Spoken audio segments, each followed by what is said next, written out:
Hey guys, Tyler Clemmer here. I just hit my microphone. Tyler Clemmer here. How are you guys? A little bit different. You guys can see that I have the whole light turned on.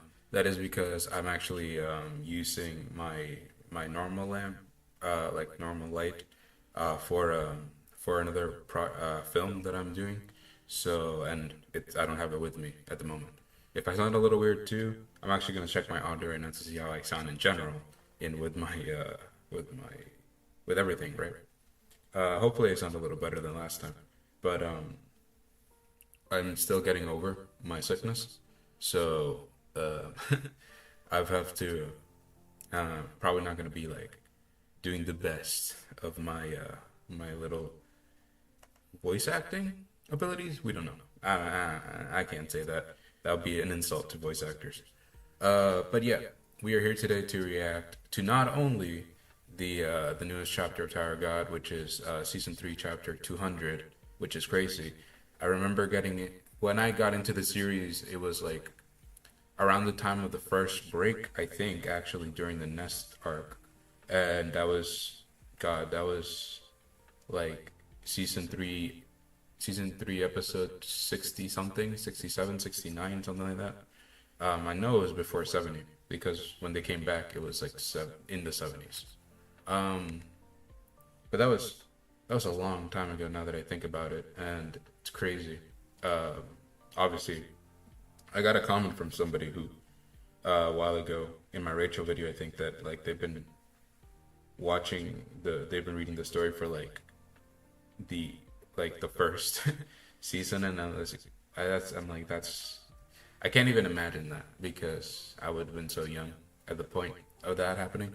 But still, it's crazy. Um, yeah, I'm just gonna check my audio to see if everything's good right now.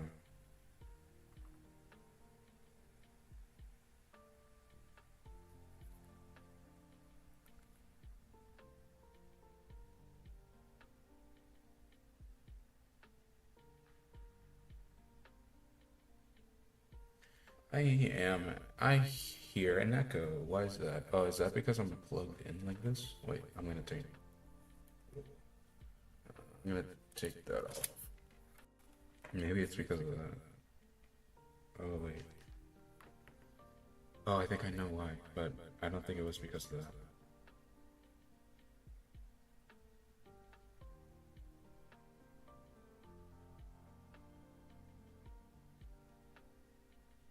I'm gonna talk a little bit just so you can hear. I think I know why. I'm gonna turn it off. Yeah, it wasn't because of that. Okay, I know what I'm gonna do. Give me 1 second, guys. Uh, yeah, just give me 1 sec. I think I can fix it like that. This.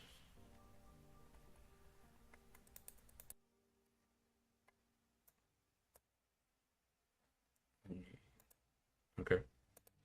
Now, I think now it should be good. I think I had it for some reason. I had it layered. I don't know why. Legit, don't know why.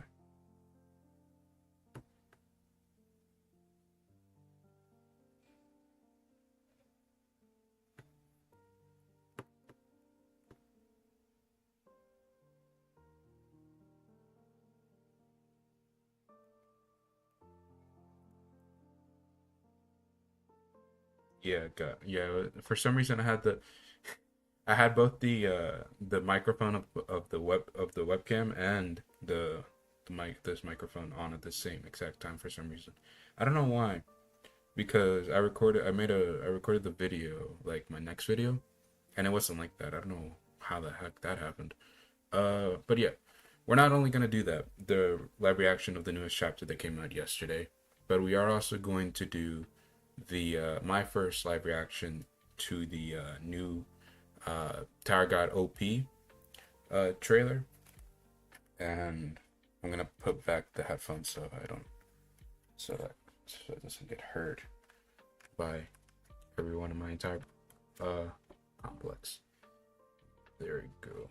Got it. Yeah, good. Cool. That should be fine. But yeah, overall, I think yeah. So we're gonna do that. it's also, I think it's also like a trailer, so there should be new clips and new scenes hopefully. So it's not just the music. Because look, I'm a consumer of all, but music is like ironically one of the things that I'm the worst at. Um, like I'm so bad at music. If you guys want to know a fun fact, that somebody told me, like I am so unknowledgeable about music that somebody told me, hey, let's play a game of like what artists are real or fake, and I'm gonna tell you names, and you have to guess. Somebody said The Weeknd, and I legit looked at them and said, "What are you talking about, dude? That's 2 days of the week."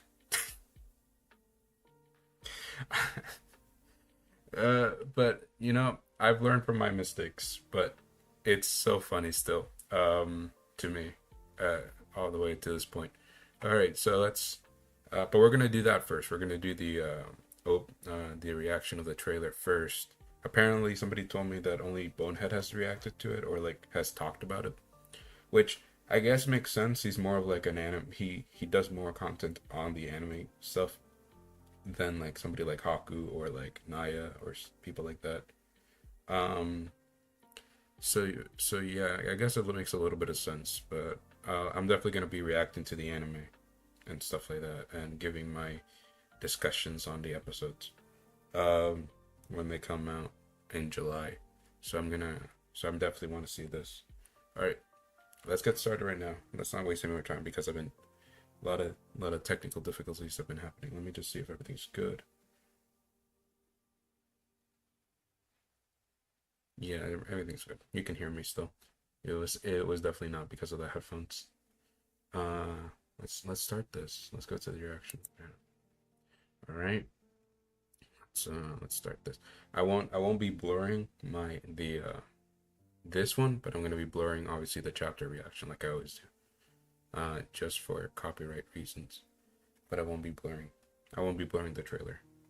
It would just be a little cropped because then it would be just from like the sides. You'll see, but it's mostly fine.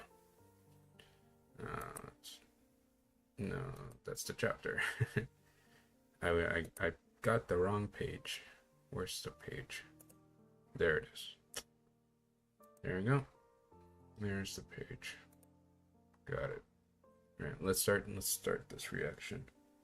This is gonna be my first 100% live reaction to this. I've not seen it before, and thank God. I mean, it's only been a day, so I guess. But like, when I got back home from like doing all the moving stuff, I was so tired I blacked out, and then I had to obviously go do stuff today. So I have not been spoiled at all. So that's great. I've only heard a little bit from my friends who have said something to me while we were discussing stuff while moving, but that's it. Um, Nothing like super groundbreaking. Um, and I think I'll mention it when I see it because they kind of slipped up, but that's about it. Yeah, let's start. It should be fine. I'm just gonna see if the audio works. Well, if you guys can hear the audio, because I lowered the audio a bit for again copyright reasons.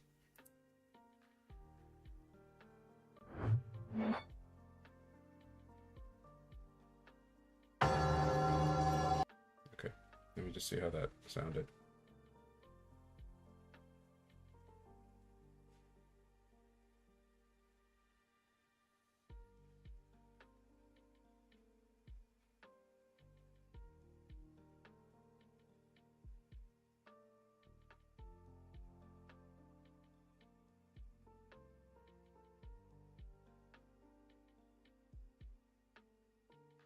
That was a little loud.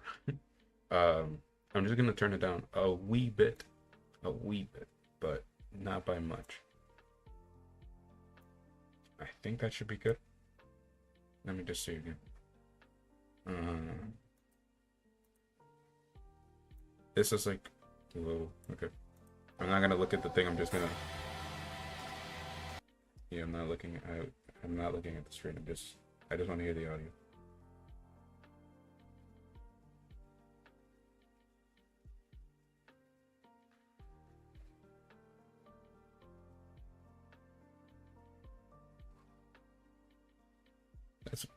There you go. That's better. Okay, we can start this. Let's restart. No, looks good on the screen. So let's restart this. This is the live reaction to this trailer.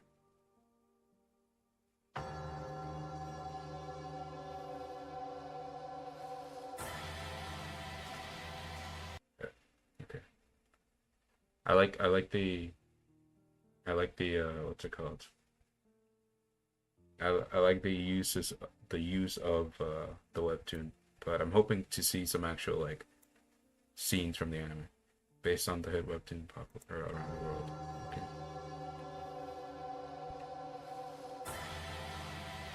And Super Game with over, yeah. I mean, yeah, they have multiple. Tower God has multiple games, mobile games. New World is my favorite, definitely, with all the stuff. But I normally use Great Journey for my videos. Like the art of that, like the character art is amazing. Like it just looks incredible. Like not that New World doesn't look good. It does, but it's just it they don't have the same both not the same amount of characters and also like the variety in the art, especially for like thumbnails and stuff. So I normally use Great Journeys for that.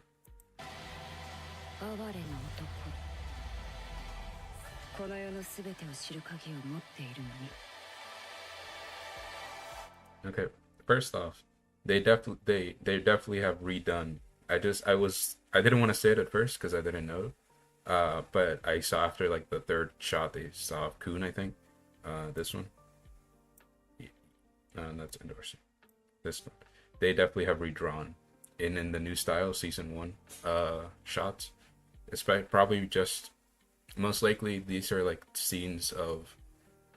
I mean, probably flashbacks or like either there's gonna be flashbacks or like the beginning of the season, like when they're recapping the first one, which is cool that they didn't just reuse scenes from the first season. But we'll see how it is. We'll see how it goes. Whoa. 6 years after this. This is 6 years since us. Well, let me. Okay, let's just watch it one time full, and then we'll go back and review it. Whoa. All right. Sorry about that. There's so many difficulties today. There you go. The Prince of Jihad, new chapter begins. 私はジュ・ビオレ・グレイス、ファグのスレイヤー候補の一人、ザハードとその一族を殺す使命を担っています。ここに私の仲間としてふさわしい人はいません。おい、勘違いすんなよ。俺は命がけで来てんだ。番号1023番、選別者王子なる。スペックを飛び越えるスペシャルな何かを持っている男。実家門の時代は俺が終わらせる。大切なんですよね。なくさないよう気をつけてください。I still love that shot. I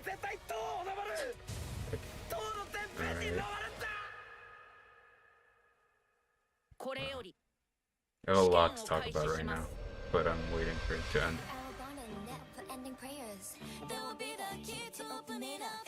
This is the opening or the song. 俺はこの塔の王になる男だ。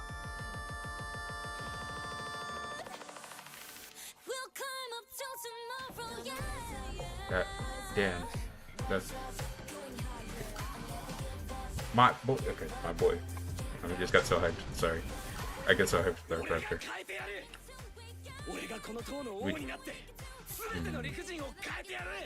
Okay. Love that way. Is there anything else? Okay, yeah. July 7th, we know that. Okay, let's just go back. Let's go back. Oh god, that was great. That was good. That was good. My reaction was not that good. I know that. I'm so sorry, but this I'm gonna be using this to like fully like just scroll past. Let's first 6 years. I thought it was 7. Or wait, I don't remember because I remember a thing. Oh no. Yeah, it was six because it was six. The Return of the Prince was 6 years, but then was one more year, including the workshop battle. Because I remember Rack saying 7 years. Yeah, I don't.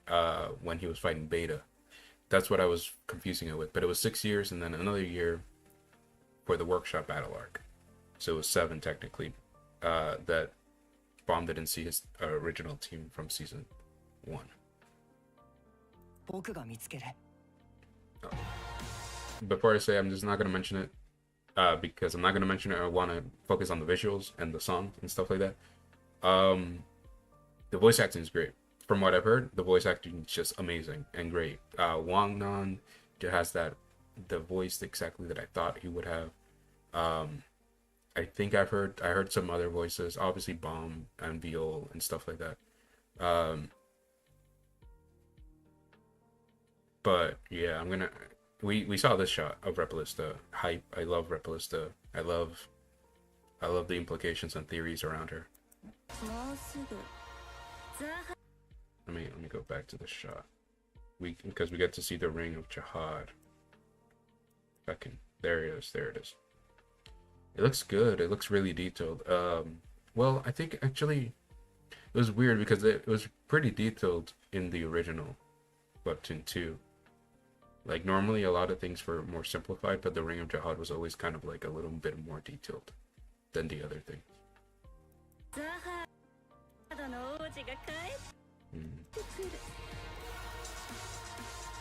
We get a shot of the Repalista castle, or like the one of the five floating castles of Jihad or something. A nominee. Yeah. Sorry about that. That shot. This shot is of this should be the shot of Bomb when he's fighting off the Iwa creature that was inside of Iwa and all that stuff. They were like possessing and he like killed it. He took it out of Iwa and then killed it. That should be that, or else because I don't think it will be anything else. Because there's no other scene of him fighting in a hallway in the original. Somebody also asked me, I remember his name, I think Christo, asked me, if I'm mispronouncing your name, I'm sorry, by the way, I just can't remember off the top of my head, I'm horrible with names. They asked me if, when do I think they're gonna explain what the 10 great families are, because they didn't do that in the first season.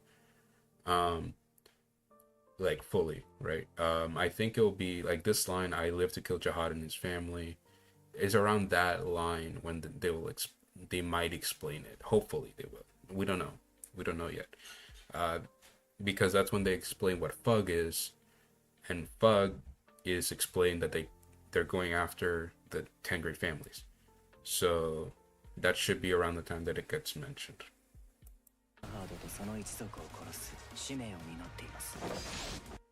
I like that shot. That shot wasn't in that shot was not in the original. I think no, it was not. It wasn't in the original manga.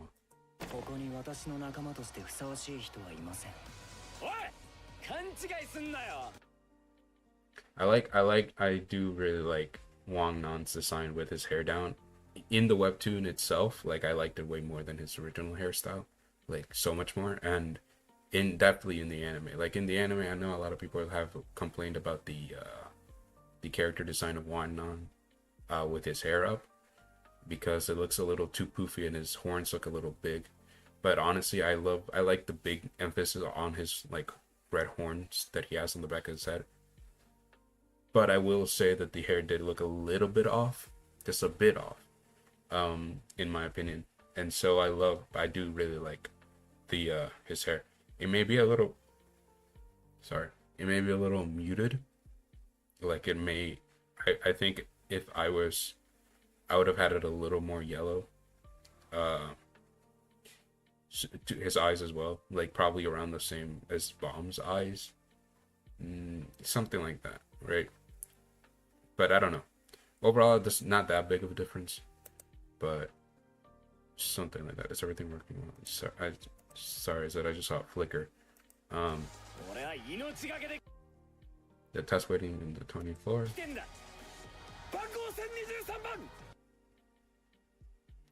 Regular job.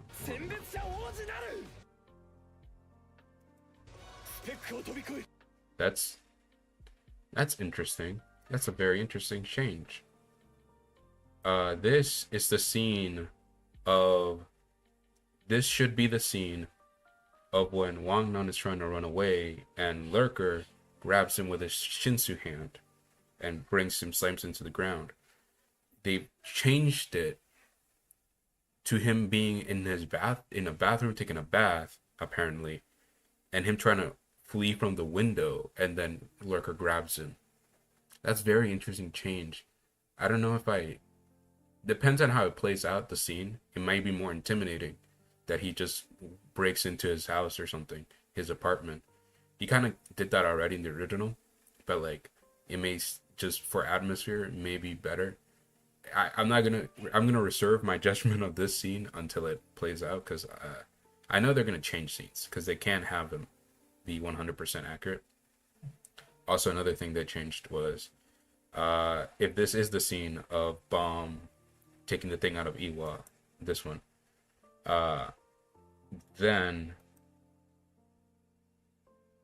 they removed him having the purple outfit that he had when he fought Love, because this moment happened after Love, the Love fight. So that means Bomb never changed out of his Bug outfit. He just kept the Bug outfit the entire time when he fought Mule Love, which I hope is a fight that they do good, because that fight is so good. The Mule Love fight, it's a really good fight. So that's another interesting change. Let me go back to where it was. The scene that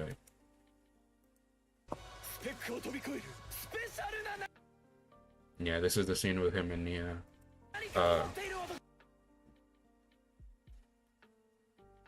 This is very interesting. Wannan grabs this seems like the same extension of the scene of him getting grabbed by Lurker, the new scene, and him throwing out Shinsu Bomb, presumably at Lurker, because why would he throw it at someone else? That's interesting. That's very interesting. I wonder how they're gonna do that. If they're not probably gonna have a whole fight with him and Lurker, but that's a good shot. It was very brief. This is explosion, like pepper explosion he did at the end of the fight. Well, no.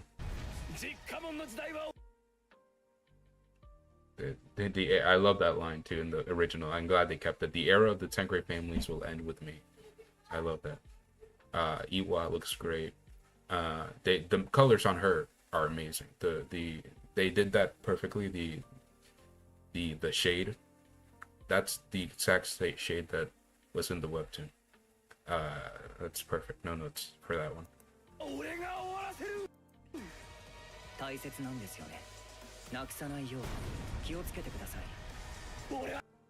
We get a better shot of the ring. Yeah, it looks around the same. Alright, this is a I don't know this. Well, is she? Oh wait, no, she's holding the control. So this is a scene where Iwa gets angry at Bomb and tries to trap him in the room and be like, "You're not gonna leave this room."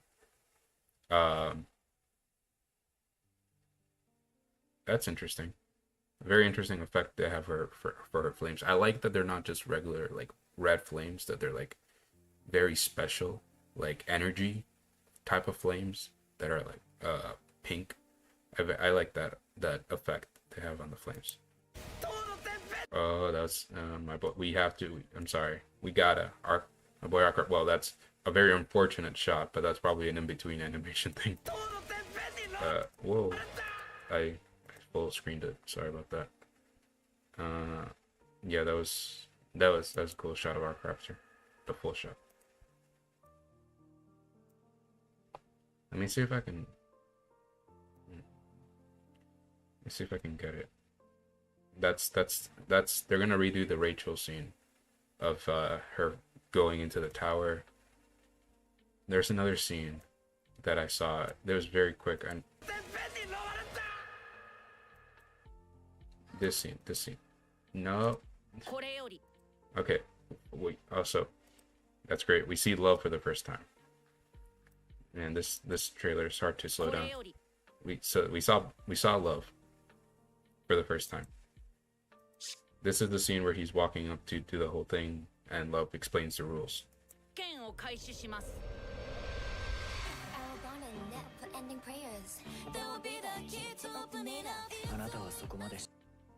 Cloud Slayer Canada Jovial Grace. Yeah. I also, like, the song's great. The song sounds great. It's very different from the original song, which I love the original season 1 because it kind of gives a feeling of a journey happening. This one's more fast paced, and again, I don't know much about music, but it seems like a very, like, I just know the tone, and the tone seems very, like, more excited and hyper. So I think that's good. Whoa, okay. Oh, that's interesting. They like modern the screen, like it looks more like a fantasy screen of the of like the rankings for the test. I love how they still have lurkers, ginormous shoulder pads. There's Rap Devil, there's Prince, you can see right there. This is where Bomb does the floor butterfly piercing technique on the orb to gauge his strength, and he gets first place.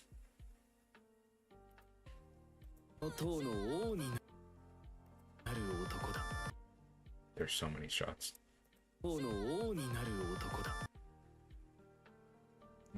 I just stopped at a shot of Prince. Prince looks really good too. Like, again, the shade. I think the shade. I wouldn't have the shade of his hair be any more purple. I think that's a good shade of purple for him. Oh, I just saw someone I didn't see in the first. We saw a Gus. And also, perfect shot to stop in. I didn't even notice this shot.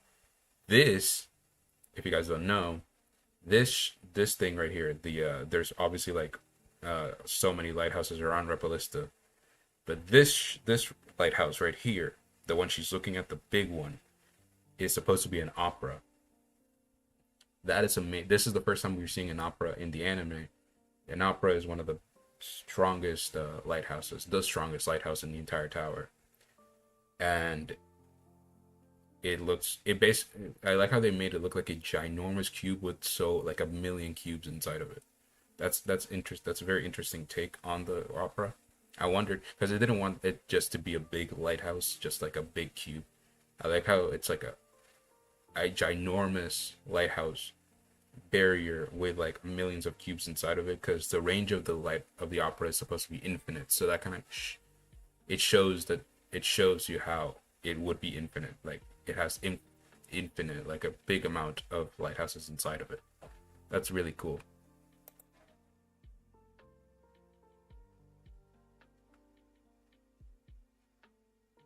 Yeah, let me just check.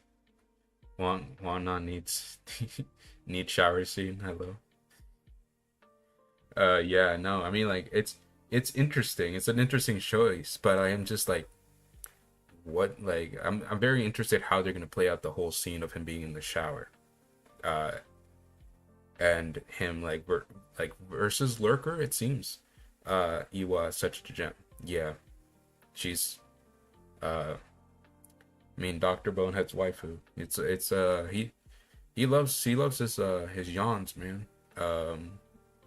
He's definitely a connoisseur of yawns.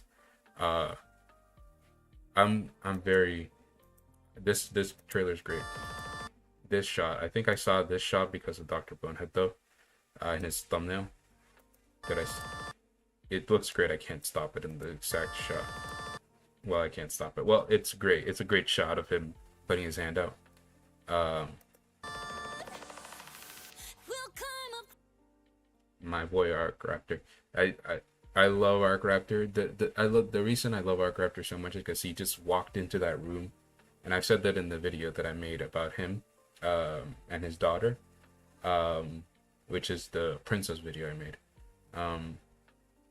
But I love his attitude when he just comes into that room and he's just like, I'm just gonna fight all of you. Also, I do, just for some reason just noticed he doesn't have the same outfit he did in that scene. It seems like kind of like Bomb. They're just gonna give them like a basic outfit and stick with that outfit. Because in the original he did have this outfit, but it was after this test. In this test he had like a cool black jacket with like a frills and stuff like that coming out. So I wish they would have kept that. I wish they would have given them different outfits, because I think that's a cool thing in the manga, and I don't think it would have been that hard to do in the anime. Maybe it would have been, we don't know, but I'm not an animator, but it's still cool. Like the scene's still cool. Well, that's an impact frame, but I can't stop it on not the impact frame. There we go. This scene, and this should be the scene right after where Bomb goes in between them and pushes them both back, which they didn't show, which I'm happy they didn't show. But this fight, in the first fight we see in season 2, is great, amazing fight. Just again, any Arc Raptor shine. It's just great to me. I love his umbrella. This is the first time we see like a good shot of it. I love his weapon, his umbrella weapon. That's a great shot.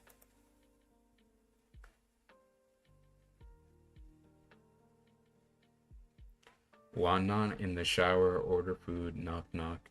Boom, the door slammed and the scene proceed. Yeah, I guess that could be it, because it's weird, because now there's gonna be, I think it's gonna be him eating food with Nia, and then afterwards he's gonna tell Nia his dream. She's gonna he or she, I don't, Nia's weird in terms of gender. I think it's a boy. I'm pretty sure. Yeah, it's a boy, because he said I'm such a bad boy. But Nia leaves, and then he's gonna be in the shower scene, and then that's when Lurker's like, knock knock, booms, the door slammed, and then the scene will proceed with that in the shower, because they did show 2 separate scenes of Wannan in the shower and him having the thing with Nia. In the webtoon it was just Nia, and then when Nia left, Lurker came in. Again, it's not that big of a difference, but that's the biggest difference I've seen in this trailer from the original material. Iwa looks great. Just looks amazing.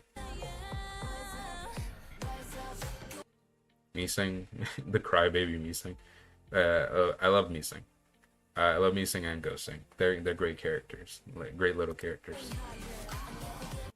Whoa, we get to see Horyang's, the devil's right arm. We get to see this scene. I don't think this is the full scene. I think they're gonna extend his arm more. I think this is the beginning of it, but it looks really cool. The wing looks really good. That's really cool.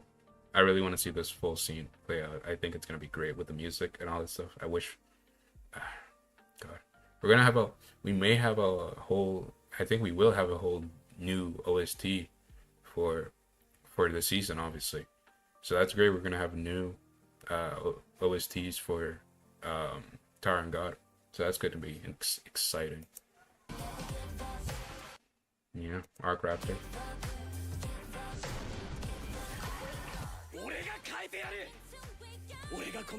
Yeah, we do see Bomb versus Love So they will obviously do the fight, but I wonder, I wonder, wonder what they will change in the fight. That's what I wonder. I wonder if they're gonna change anything. I hope they don't change too much because that fight is really good.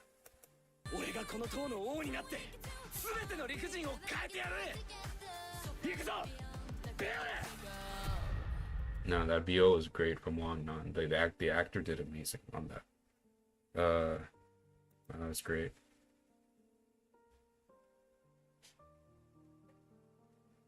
Nia came after Lurker? No, I don't think so. Oh, did he come after Lurker? But there was definitely a scene of God. We're gonna have to see that later, I was pretty sure. I can just probably go look it up. There was a scene of Good Day show on Punch Lurker. That it means they'll show what happened to me. Yeah, well, I kind of hope they. Well, it's obviously the thing that happened to Nia will happen. I'm gonna go to the talking because I just it's what's it called? It's like it's good that they show that because they're gonna show what happened to Neo. But I really kind of do hope that they do it like in the webtoon. Not exactly. So what I want to happen is that the scene keeps going into the pocket more and more as the thing goes, and like the borders of the scene get darker and darker because in the webtoon how they did it was that it was all black, and then you just see like boxes of screams. Nia, food delivery Lurker, you failed the test and yet you ordered food. What if you fail? You can't order food. You're my enemy. Really? That is true. That is true. But oh well, I guess that is true.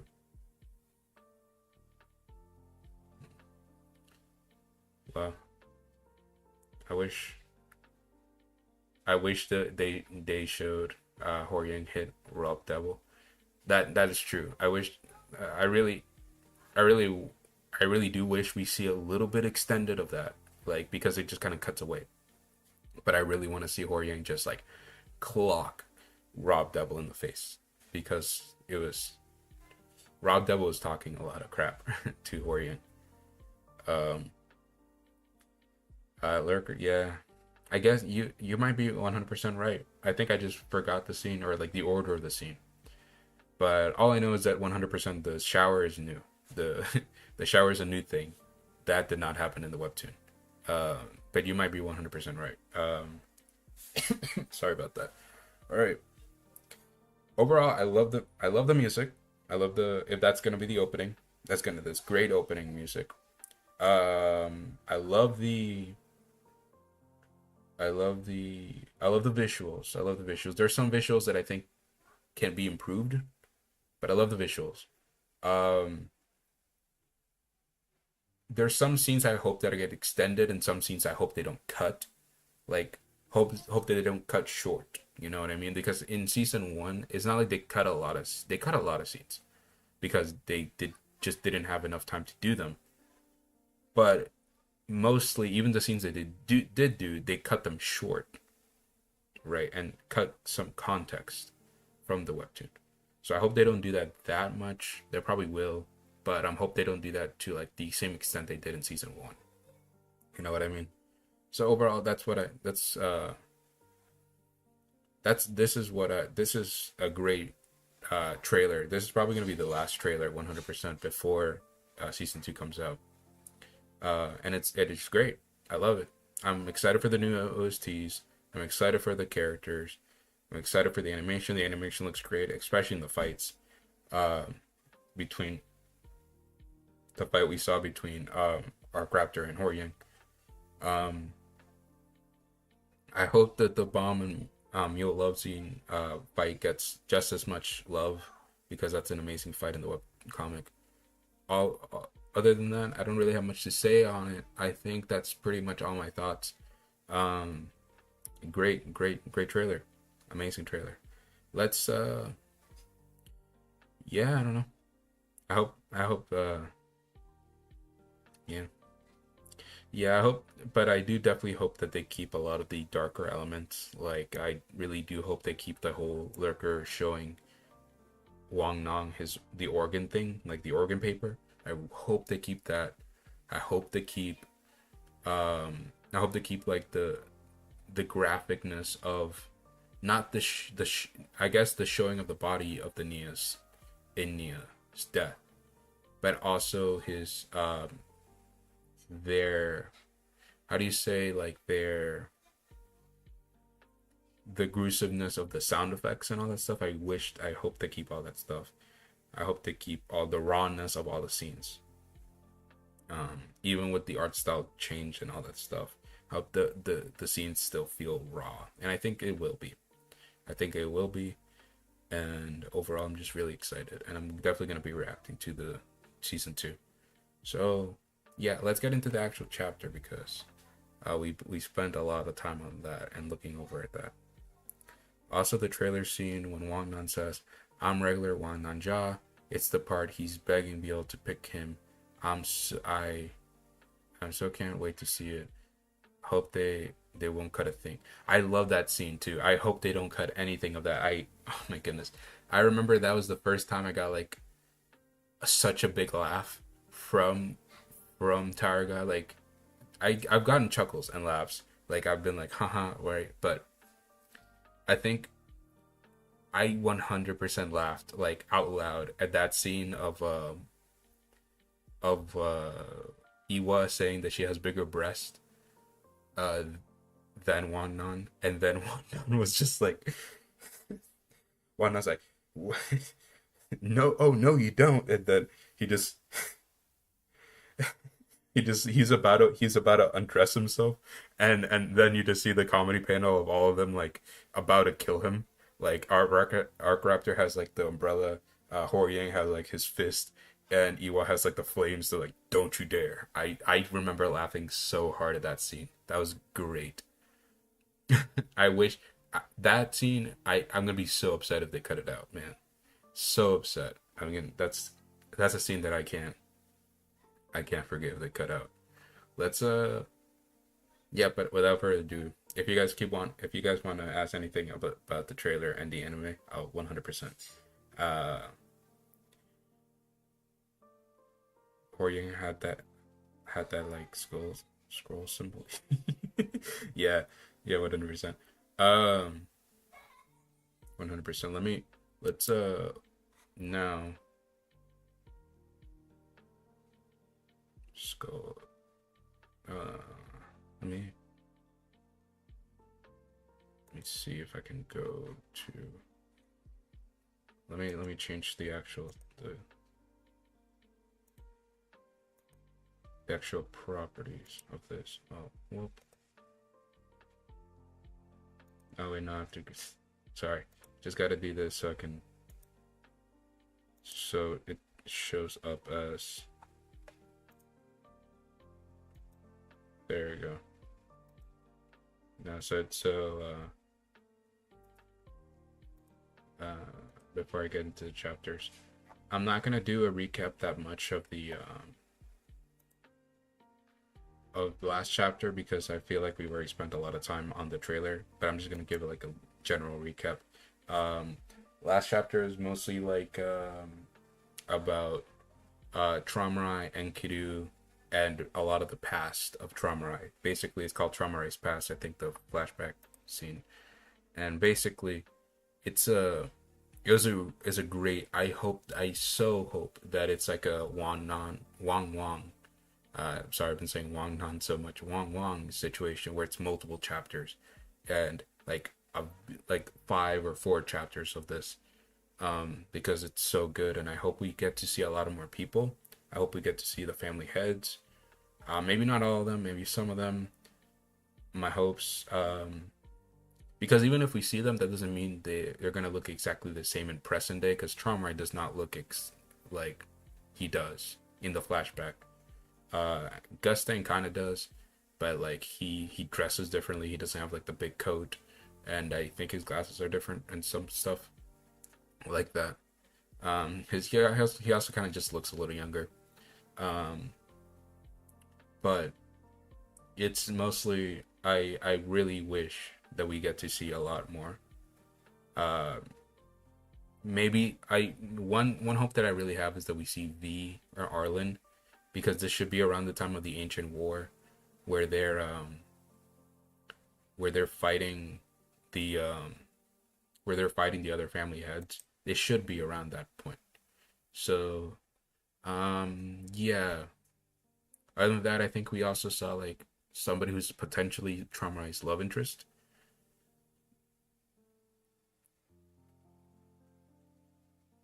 Then no, 100%. The family heads in the flashback are much closer to the in age to when they were in the Hidden Floor. 100%. Yeah, 100%. They're the gap between like current day and this flashback is huge. Like probably the biggest gap in a flashback we have seen. The other one I can even think about that's probably close is, well, other than other than the Doan flashback um in Genesis. Other than that one, the only one I can even think about that it's close is Jin Sung and Caliban's 3,000 years and flashback, and that's even like not anywhere close to this. Um, they're definitely much closer. They probably should be a lot closer in appearance, in age, than when in the when they were regulars, obviously. But I'm we know that Yurik was definitely the fastest one, and he took 50 years. We don't know how long it took for Jihad, but it probably definitely took a long time for him to climb the tower.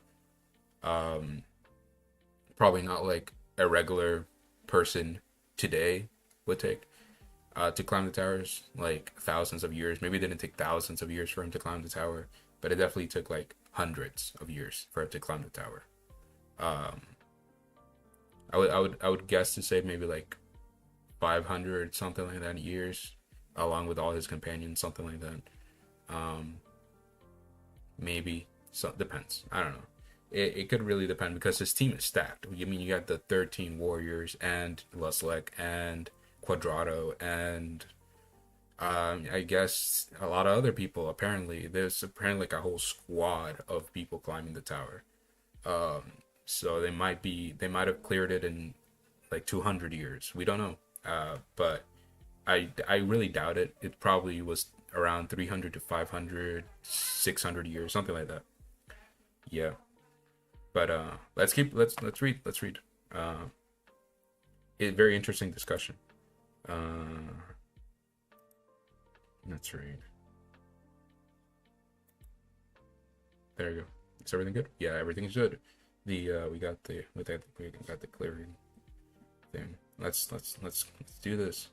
I'm gonna every now and then I'm gonna go back to chat to see, but I'm not gonna be looking at chat the entire time while I'm scrolling.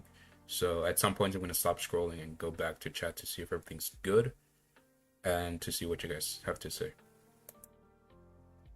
Let's do this. Okay, we start back with Enkidu. Because we learned that Enkidu, the creature Enkidu, was not called Enkidu. That sounds weird.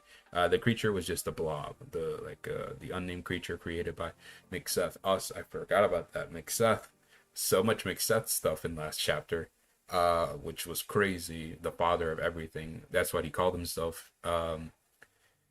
So much McSeth stuff. Love that. We'll eat that up 1,000,000%. I've said this so many times. The day we meet McSeth is the day that we get to learn so much about the Tower of God universe. And I can't wait for that day to come. Okay, let's start. But yeah, the warrior. This is a warrior that actually lived in the tower that was named Enkidu, and the creature possessed him because we saw Hedon. That's another thing. Jesus, Hedon, Hedon, showed up in the chapter, and it was crazy, right?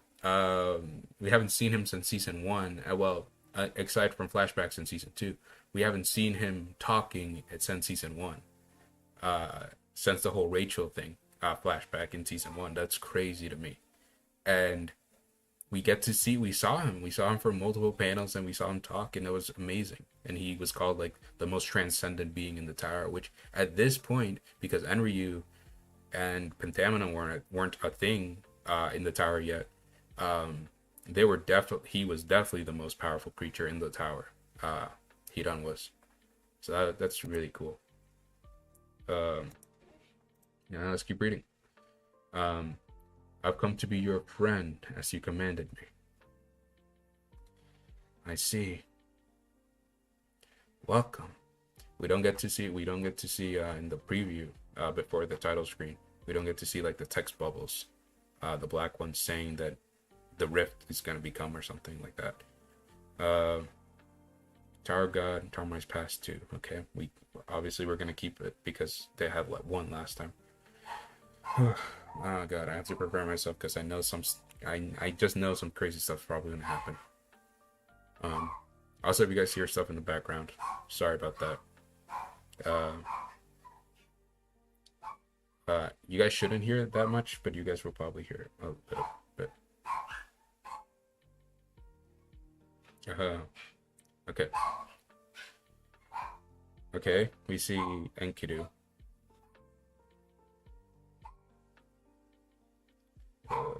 We see Enkidu in all his glory. God, he's jacked. Um, we see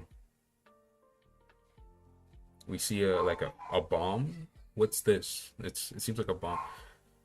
Is this the ancient creature? Because the thing is that he came in while Trauma was fighting an ancient creature, and the ancient creature got stabbed in the back by Enkidu, and kind of got brought down. And I think I talked about it last time. I was like, that's a crazy feat for Enkidu that he was just able to kill an ancient creature like that easily.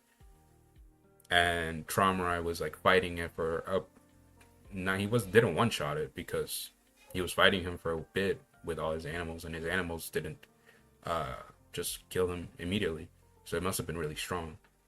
And Enkidu just came in. So I think that's the ancient creature, and I'm glad it didn't get one shot by Enkidu because that would have been a little bit disappointing.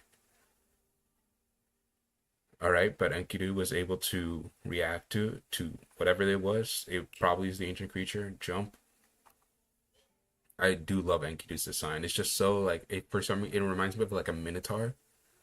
Without like obviously the body of a horse, but it reminds me like a minotaur with like his bracers and his obviously horns. Really cool. Oh, wait a minute. What's this? He he stomps on the cobra, the odd-eye cobra. That's interesting. But it wasn't Traumar who attacked him, right? Why would he? Or they have the Traumar is like, okay, you're cool, but I have to see if you're strong. uh, yeah, I don't think that's the case though. Why would that be the case? Okay. Oh, maybe.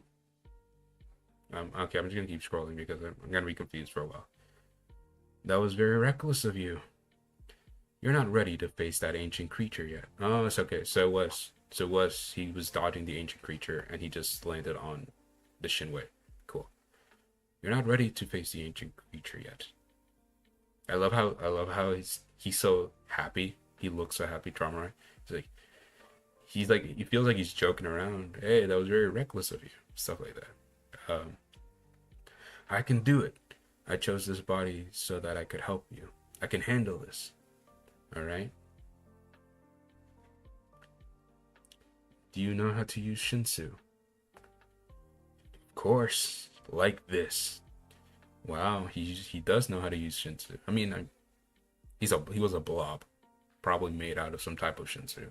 So like he probably does he would know about that. He has a cool weapon. That's a cool type of weapon.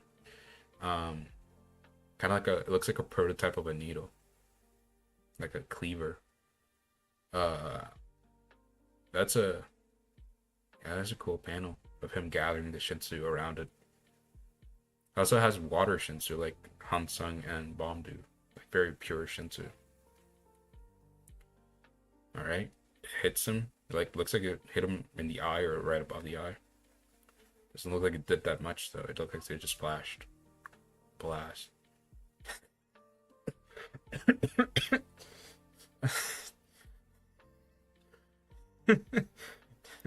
That did Legit no. Well, that's not. I'm gonna stop in that. There you go. that did, that did legit no damage. Okay, so Enkidu knows how to use Shinsu, but he doesn't. Uh, I think you guys probably shouldn't watch it because it's an old video of mine and it sucks, just flat out, right? Because it was before I had a lot of my equipment. Uh, but it's my Shinsu explanation video of like how you control Shinsu and how you control Shinsu is like when quantities with a bong and all that stuff. So it looks like Enkidu didn't like he just threw out Shinsu without actually condensing the Shinsu at all. So it wasn't like even I don't know if that would have even damaged it either way, but it looked like it was very sloppy. So that's very interesting and very cool. That it would just he just used it like a water gun instead of actually like pressuring it. Uh, that's funny. Uh, okay. Let me read some comment. Head on. Every time a regular joins a tower, a calamity strike. Well, Enryu maybe, but Tamina just angry visited Jihad. Jihad brought order to the tower. What the fuck? I mean, they brought change to the tower. I mean, he does say calamity strikes, but I think what a irregular does for future explanations of it is more like great change happens in the tower. Uh, we don't know what Pentaminum did. It just the change in the tower is that he's an Axis, that he's like the most powerful being in the tower, and that he he could basically whenever he wants destroy the order of everything, right? By just storming into Jihad's place and destroying it, and everything will be the order of the tower will be destroyed. And Ryu killed an administrator. Um, he's he just like disrupted a whole floor of the tower, and Jihad again, great change of the tower. I explained it a lot in my Rachel video, current one, which is doing pretty good. It has 1,000 views, which very thank you guys again. Uh, but in all the irregulars, it's less that they bring calamity; it's more that they bring a massive change.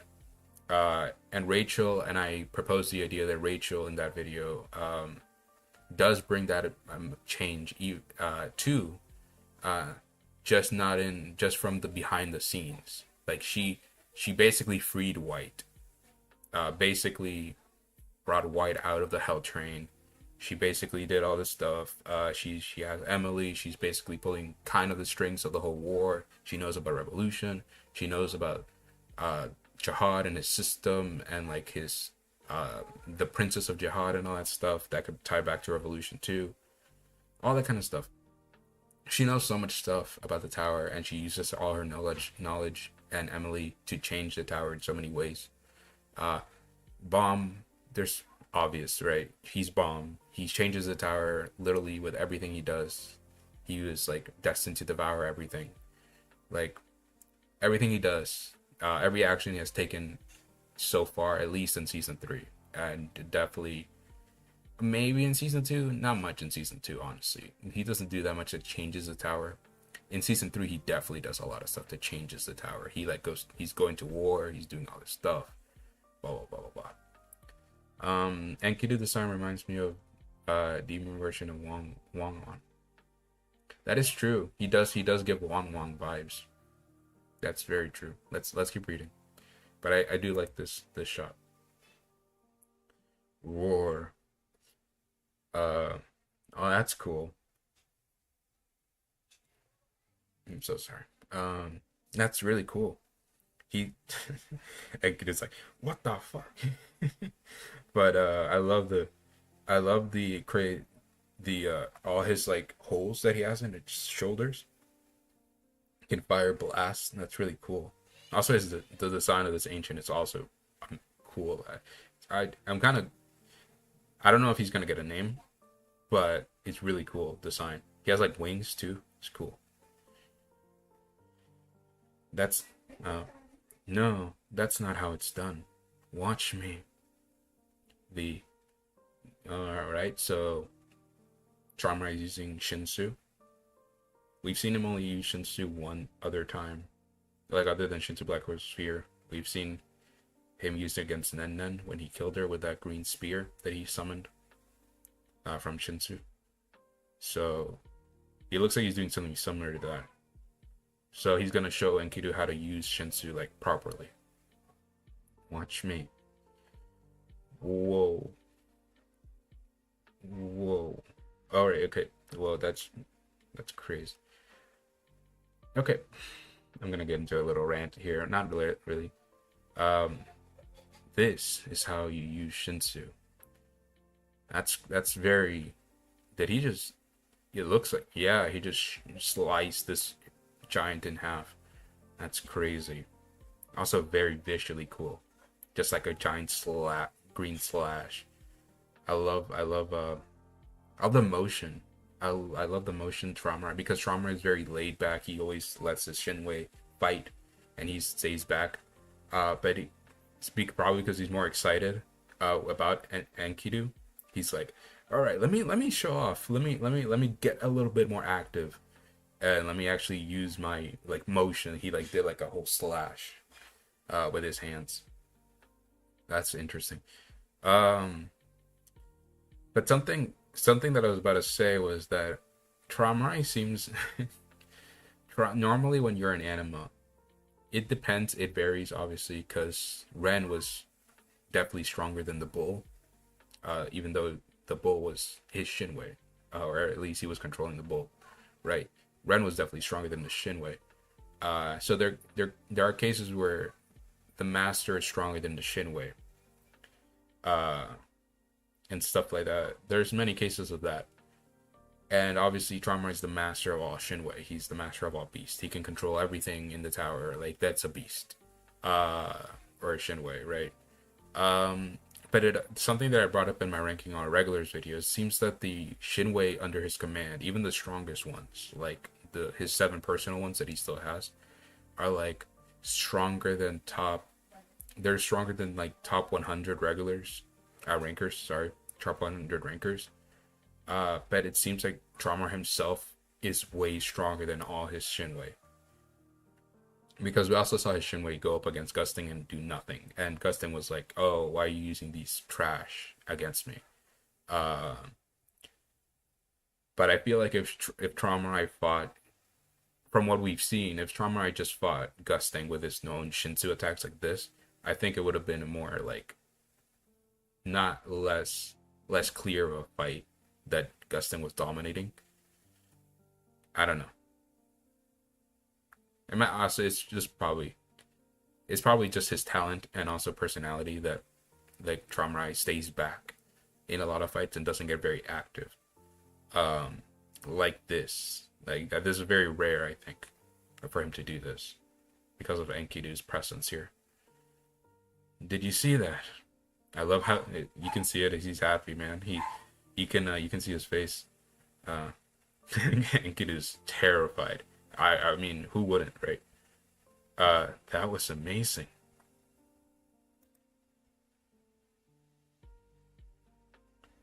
Traumarai Sensei.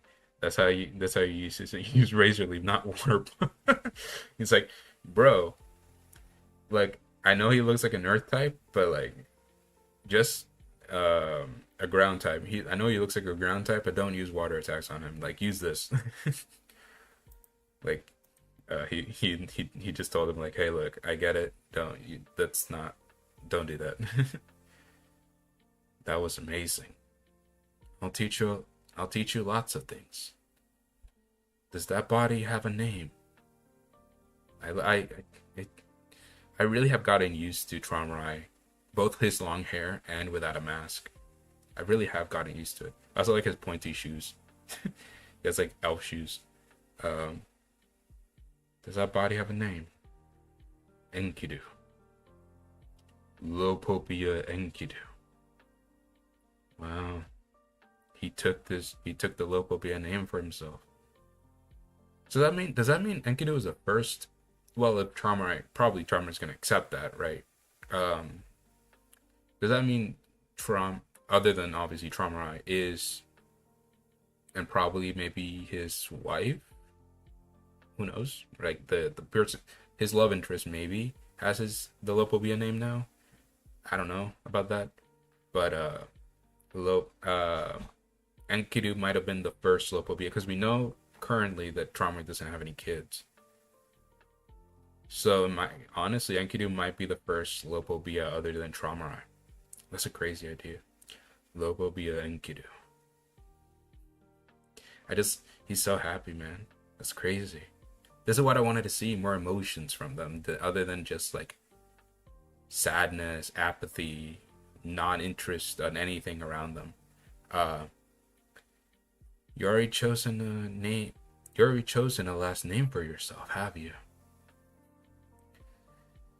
You'd better live up to that name. Yeah, I knew it. Yeah, he definitely accepted Enkidu immediately. He was just like, well, now, yeah, you're my friend now. That's great. Also, I love because I'm a big Fate fan. Like the Fate series, obviously you guys see if you guys saw my videos of my OCs, I not only do I base my OCs very largely around Fate characters because their designs are great, and it's easy to use as a reference. That kind of co-lines with Tower and God because they use spears and all the other stuff and swords. And it's about very fantasy like. And I use the fight scenes in the videos to explain the fight scenes of my OCs. So I obviously know the story of Enkidu and Gilgamesh. And I love the idea of Traumarai being Gilgamesh and Enkidu obviously being Enkidu. Enkidu was the story is that Enkidu was a clay made by the gods, made to constrain Gilgamesh. And that Gilgamesh was a ruling tyrant of a king who subjected his subjects to so many torturous things. And Gilgamesh, at least in Fate, obviously not in historical records, has like the Gate of Babylon, and he has like all these infinite amount of weapons. It's kind of like Traumarai with this infinite amount of Shinwei that he can summon at all times. It's very cool, the parallels between that, and I wonder if they're going to keep playing on that theme. I think they will, and I wonder what that will be, and if Enkidu will be like the key to restraining Traumarai at the end, because that's kind of like the whole Gilgamesh Enkidu thing. Alright, after that, Traumarai consistently kept Enkidu by his side. That's cute. The Traumarai, it's like a parallel to the last shot where in the last chapter where Enkidu was a blob and following Traumarai around. Now he's still following him around, but in his new body. He treated Enkidu to all the rarest delicacies that the tower has to offer. Who's this? A waitress of the Lopopias? That's she's cute. The Enkidu's like, I have a mouth now. I can eat. Like, oh my goodness. That's great. That's a great shot of Enkidu just eating like so much food. He taught Enkidu. He taught him how to use Shinsu and how to fight. Wow. Are they in the beach? the beach episode for Enkidu and Traumarai? That's great. Yeah, he still has that water Shinsu. So his Shinsu is definitely water. So he's like Enkidu is like a wave so like in tower terms, he would be in positions, he would be like a wave controller and a fisherman wave controller, because we know that he's like he has a needle and a very physical warrior, it seems like. But he can also use Shinsu with Traumarai's help. He showed him the wider world. Ooh, where's this? Whoa, sorry, I blanked out for 1 second. I just came back. What's this? It looks like, whoa, it's like an outer tower castle. That's so cool. I wonder if like this was, taken from like a real life art like place, or if it's just like a fantasy looking thing that SIU did. Um, Also love the floating rocks or something.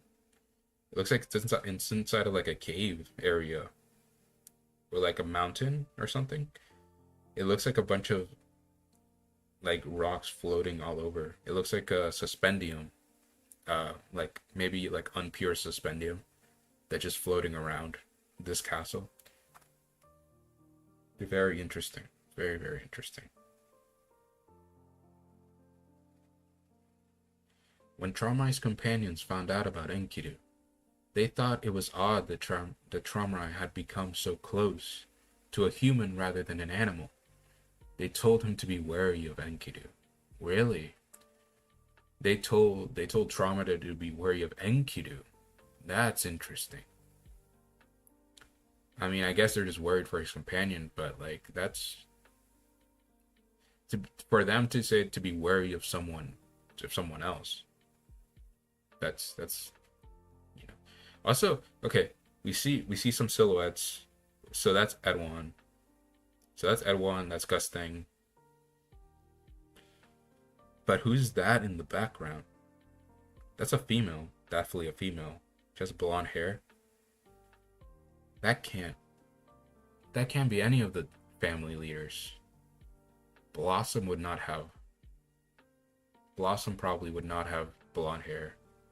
We've seen a we've seen urine. Urine's supposed to look like um some type of like Yuri, and we've seen her hair is like brown and stuff like that, or black brown, something like that. Um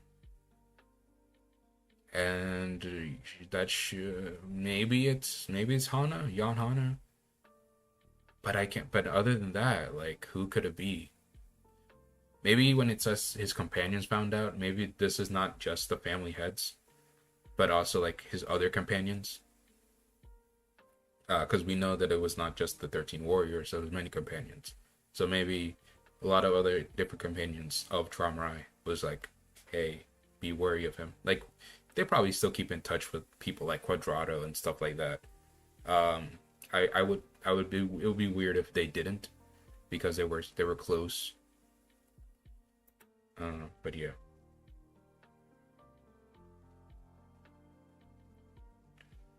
Hey Haku, I just went back. Sorry, I just went back to see if the recording is fine. But like, hey Haku, you're here. Let's go, cool. Let me go back. Because haven't read all the things. I think Enkidu, I think Enkidu the first. Before any kid or wife Traumarai had. Yeah, I do like how Traumarai seems genuinely happy to have a friend in Enkidu. Yeah, he does seem genuinely happy, and that's you can see it in his facial expressions. That's why you did such a good job in that. That's a great point, Haku. Uh, Better know Enkidu and Gilgamesh from the Epic of Gilgamesh before know it from Fate. That's yeah. Well, I I definitely learned about Gilgamesh from Fate, and then I learned about the Epic of Gilgamesh, and then both simultaneously saw both of the versions from Fate and from the Epic of Gilgamesh. Obviously, I have not like read everything about the Epic of Gilgamesh, but um, I'm just not that well versed in it. Definitely more versed in the Fate lore of them, which is other than like the anime vacations, it's the beats are similar. I know that the beats are very similar. Uh, Looks like Yu-Gi-Oh. No, that is true.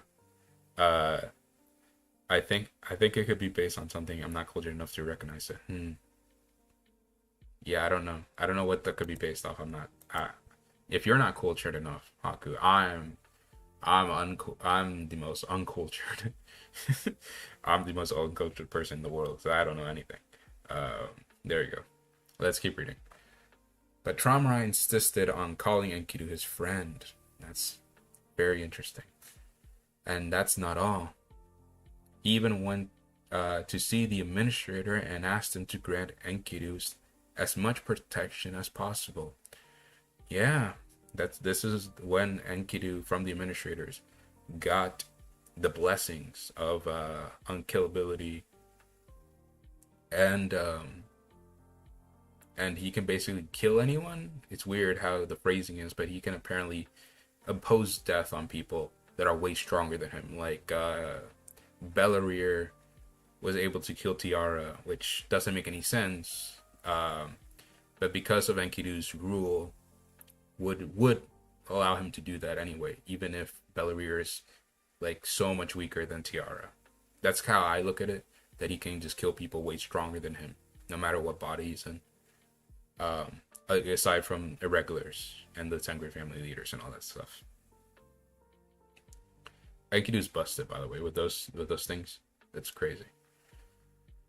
Enkidu was extremely touched by Tramarai's generosity. He vowed to stay by his side forever and remove all obstacles in his way. That's another thing from the Epic of Gilgamesh, that Enkidu, after the whole thing with Gilgamesh, and that they had a whole like a titanic fight, and then Enkidu became Gilgamesh's first only real friend, basically, and he vowed to be like a weapon for Gilgamesh and all that stuff.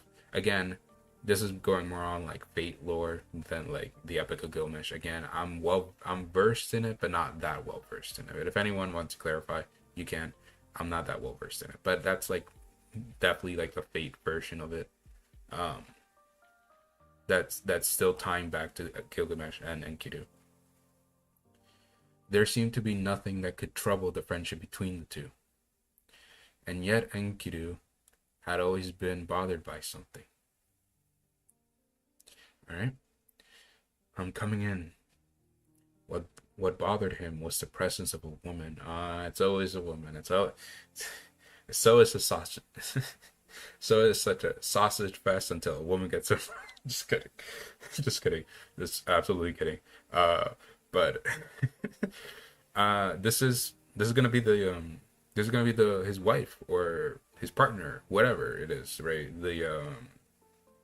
I mean, it has to be, right? I mean, who else would it be? A princess of a woman who lived with Tramarai in his palace.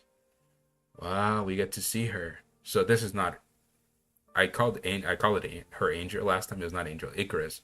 This is not Icarus. Amizu, Amizu, Mamizu. I just said Mamizu. No, god damn it. I'm gonna call her Amazu, not Amazu. Amizu. I'm gonna call her Amizu. Amizu. There you go. If that's wrong, correct me. I don't know how to pronounce that name. Amizu. I love her dress. I love the pattern. The dress and like the cut off jacket robe that she has. That's cool. You could definitely see a lot of her in like a lot of other Lopobias, like all the blonde Lopobias. Like I'm thinking you could Lilio, I forgot Lilio's mom's name, Laura, and not Laura.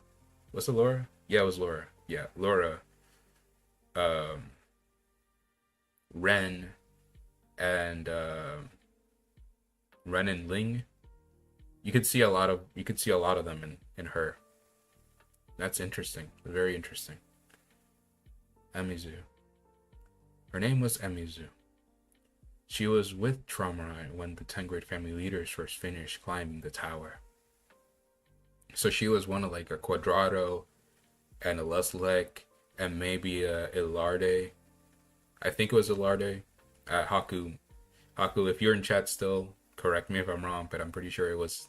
We don't know if that's confirmed, but it's kind of if that's still a character that's still gonna be prevalent in the story.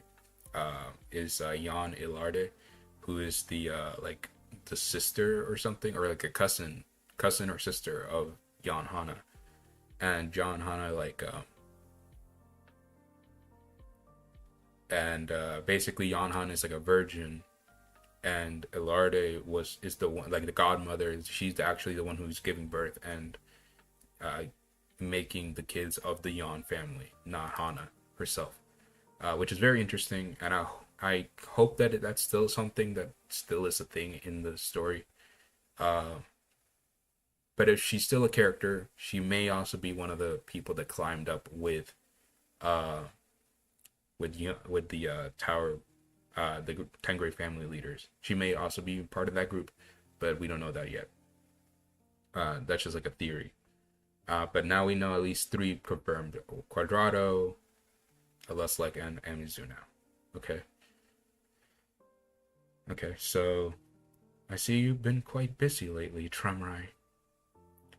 After falling in love with Tramrai, she settled here to be with him. I like how it. I don't know about the other translations, but I like how it it states after falling in love with Tramrai. It doesn't state, very interesting wording. It doesn't state after falling in love with each other, they settled to be together in Tramrai's palace. It says after she fell in love with Tramrai. So that may that may be nothing, or that may be hinting at things to come. But she never did anything after arriving here. Interesting. All she ever did was stare out the window. Enkidu thought she was pathetic. Wow. Damn. She does have a very unique face. Like, I don't know if it's the hair or the face, but her face is very unique for Tower of God. I don't think I've ever seen like that style of face. I don't know why either. I don't even know why I paused it in that. Either that panel by itself, or like, because it looks a little normal here, like in this panel, but like it does, for some reason the face just looks a little bit off. either that or like she has the most unique face in Tower of God that I've seen. Do you enjoy talking not talking, do you enjoy taking that monster with you everywhere? Let's talk about Enkidu. She called Enkidu a monster. I wonder how Charmer is going to react to that. I need to talk to you for a moment. I don't know who said that, but okay. There's going to be a... Yeah, he's talked. Charmer was the one who said that, okay. There's going to be a party soon. A sort of housewarming party. To let everyone know that we now have our own place. Wow. They're having a party, like a homecoming party for themselves. Housewarming party, I guess it's a better term. I know, you told me before. Is everyone coming? It's going to be a lot of fun. I'm looking forward to it. I'm not sure if everyone can make it. To be honest, I didn't invite the people I don't want to see. Who's the people you wouldn't want to see? Are there... That's interesting. Does he not get along with particular family heads? Maybe we'll see, like, if the people that he doesn't invite or don't show up kind of implies that he doesn't have the best relationship. We know that he does have a good relationship with presumably Hendelok blood matter, because of the whole Hansung scene in the nest. Because we know Hansung is related some way, shape, or form to Hendelok blood matter, and he said that whole thing about the contract of immortality when he was being choked out by forgot his name. Perseus? Yeah, Perseus. He was being choked out by Perseus, and to not be killed, he said the thing, and then Trauma was like, take him instead. My friend wants him. He's the one my friend is looking for. So he probably does get along with Hendelok, with blood matter. Maybe we get to see blood matter. That's interesting. Let's see. I'm gonna see if everything's still working.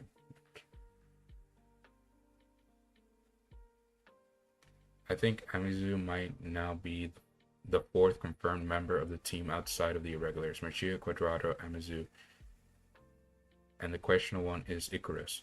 And Icarus, I forgot about Icarus. Icarus is most likely most may be a member. Yeah, like you said, it's questionable, but I think Icarus was an actual person, or like at least like some type of experiment or something like that.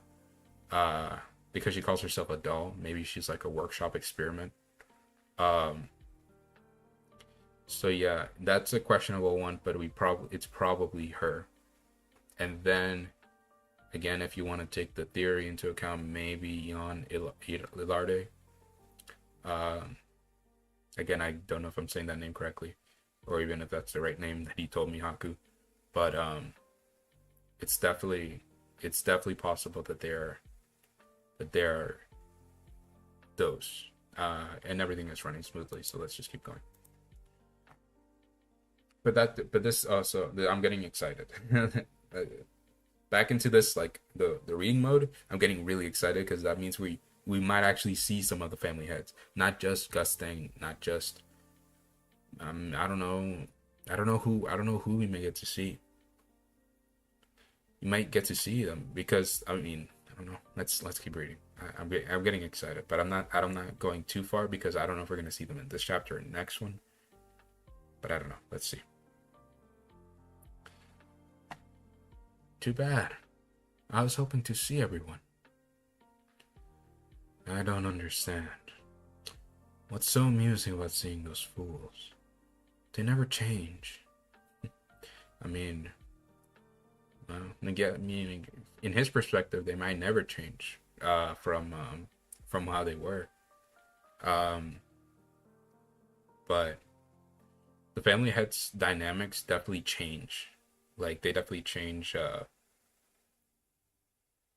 from story to like a little bit like we see like it's not the most massive change, but we see Traumarai going from apathetic to like happy, or apathetic to really pissed off and mad at Gusting or something like that. They change. They're not always stationary, but they change very slightly. I think that's what he means, is that their core personality never changes. Like what's a good one? Blossom is probably always sleepy, or Adwan is always a womanizer, or like most of the time is a womanizer, because we know his data version was like not that much of a womanizer, because he talked about his present self being a womanizer or something like that. But he's probably still into ladies, something like that. I don't know. It just grew. Yeah. Also, just weird detail. Sorry for pausing it. Weird detail.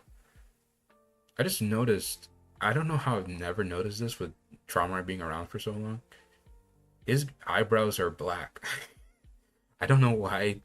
I have never noticed that his eyebrows are not the same color as his hair. His hair is green, and his eyelashes are green. But his eyebrows are black, like just solid black, and that's very interesting. I've never noticed that. It's really weird. I don't know why. Never have noticed that. And that's what's so amusing about them. The fact that they're always such fools. Yeah, I think it's just her face is very unique, because then there's another panel and her face is very unique. I don't know what it is about her face, but she definitely is very unique. I don't think I've ever seen a face like hers in Tower God. Why is it so hard to understand? Why is that so hard to understand? You're not inviting that monster to the party, are you? Kudo, or whatever his name was? Wow, she's being very rude to Enkidu. Damn. Kudo. Damn. Damn, that's crazy. I also his hair tied up. I like his hair tied up. A Trauma. Enkidu. Of course he's coming. Enkidu is my friend. Yeah. Just straight up said it. Also does look a little bit annoyed, or like passive aggressive. He's like Enkidu. That's his name. Friend, huh? How much longer are you going to keep toying with him? I'm not toying with him. He's a human being. I don't have any control over him. This is a very interesting little dialogue thing. Maybe outside of like the other Tengri family members, Emizu, out of all the other companions, she might have honestly been the one who understood Traumarai the most. Because of all the things, because of everything they might have spent. Again, this is all theories, my theories, right? She might be the one who knows about Traumarai's personality the most. And she's saying something like this: how long are you going to keep toying with him? And Traumarai is like, and what Traumarai says is very interesting.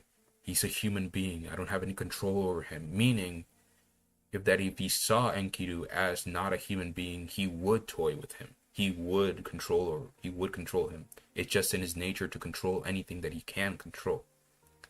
But because he is a human being, he doesn't have the ability to have control over him. So he doesn't have control over him. It's like a very interesting thing. Like, if, let's say, because Enkidu's, because beastkin aren't a thing yet. Beastkin are not like a thing completely yet. Because we know that happened after Genesis, I think, or after the Great War. So it's definitely after this flashback happens, where beastkin become a thing. The trauma I made with the workshop. I wonder if Enkidu was a beastkin, would that change the dynamic between them? Even if they were friends, would still Traumarai see him as lesser because he can control him? That's very interesting. That's very, very interesting. He's just my friend. Is that right? Then I look forward to watching you resist the temptation to ruin him. Wow. Again, this is the person who may know Traumarai the best outside of his like closest friends. And she's saying this to him straight to his face, like, I'm going to watch, then I'm going to keep watching you until you get bored and ruin him. I can't say I like him, but I wish you both luck. Wow, it's crazy. I should go. I think we're done here. And Traumarai is very taken aback by that. Because again, Traumarai would again probably think the same way I'm thinking. Like, this is the person who knows me best. And she's saying this stuff about me. And about like my friend Enkidu. Like, I should go. Like, I shouldn't be here anymore, or else I may get I don't know what I'm gonna do. I might get angry. Who knows?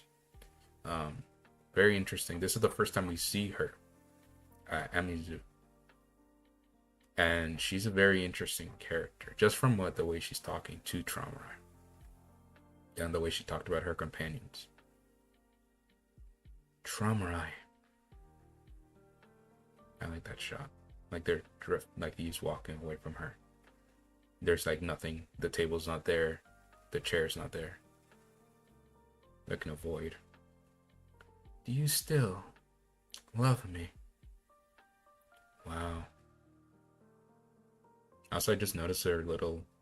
What is this? I think it's a little. I'm gonna zoom in a little bit. Whoa. Clicked on something completely different there. What is this? It's like a flower? What is it? Like a badge, obviously, but like, what is it? I don't know what that is. Looks like a type of butter. Is that a butterfly? Or a flower? Looks like. It does kind of look like the wings of a butterfly. I can't really tell. I think the more I zoom in, the more blurry it gets. So I'm just gonna keep going, go back to the original size. Dot dot dot. Of course. I also love that where he's getting more shadowed. He's like, and he doesn't immediately answer. He's like, of course. Why do you ask something so obvious? And she just keeps slipping away. That's a very complex relationship they have. Very. It seems like it's on a string. They're like walking on a string line right now. Traumarai, you ought to be worried of her. That was a good scene. I'm gonna see if. Wait, I'm gonna go back and see.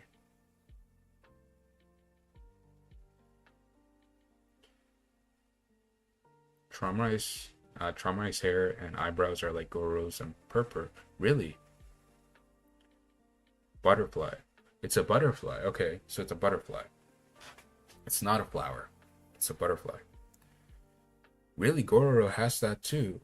Wait, I'm gonna. Sorry about that. I think I have a screenshot of Goro. Since I did that whole Lopopia versus Sha and Doan video. I'm gonna look that up first. I'm gonna see that for a second. Is that true? Goro.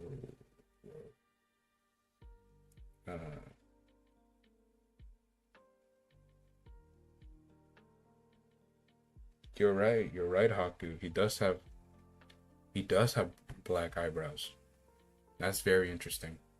That's super interesting. And also butterfly.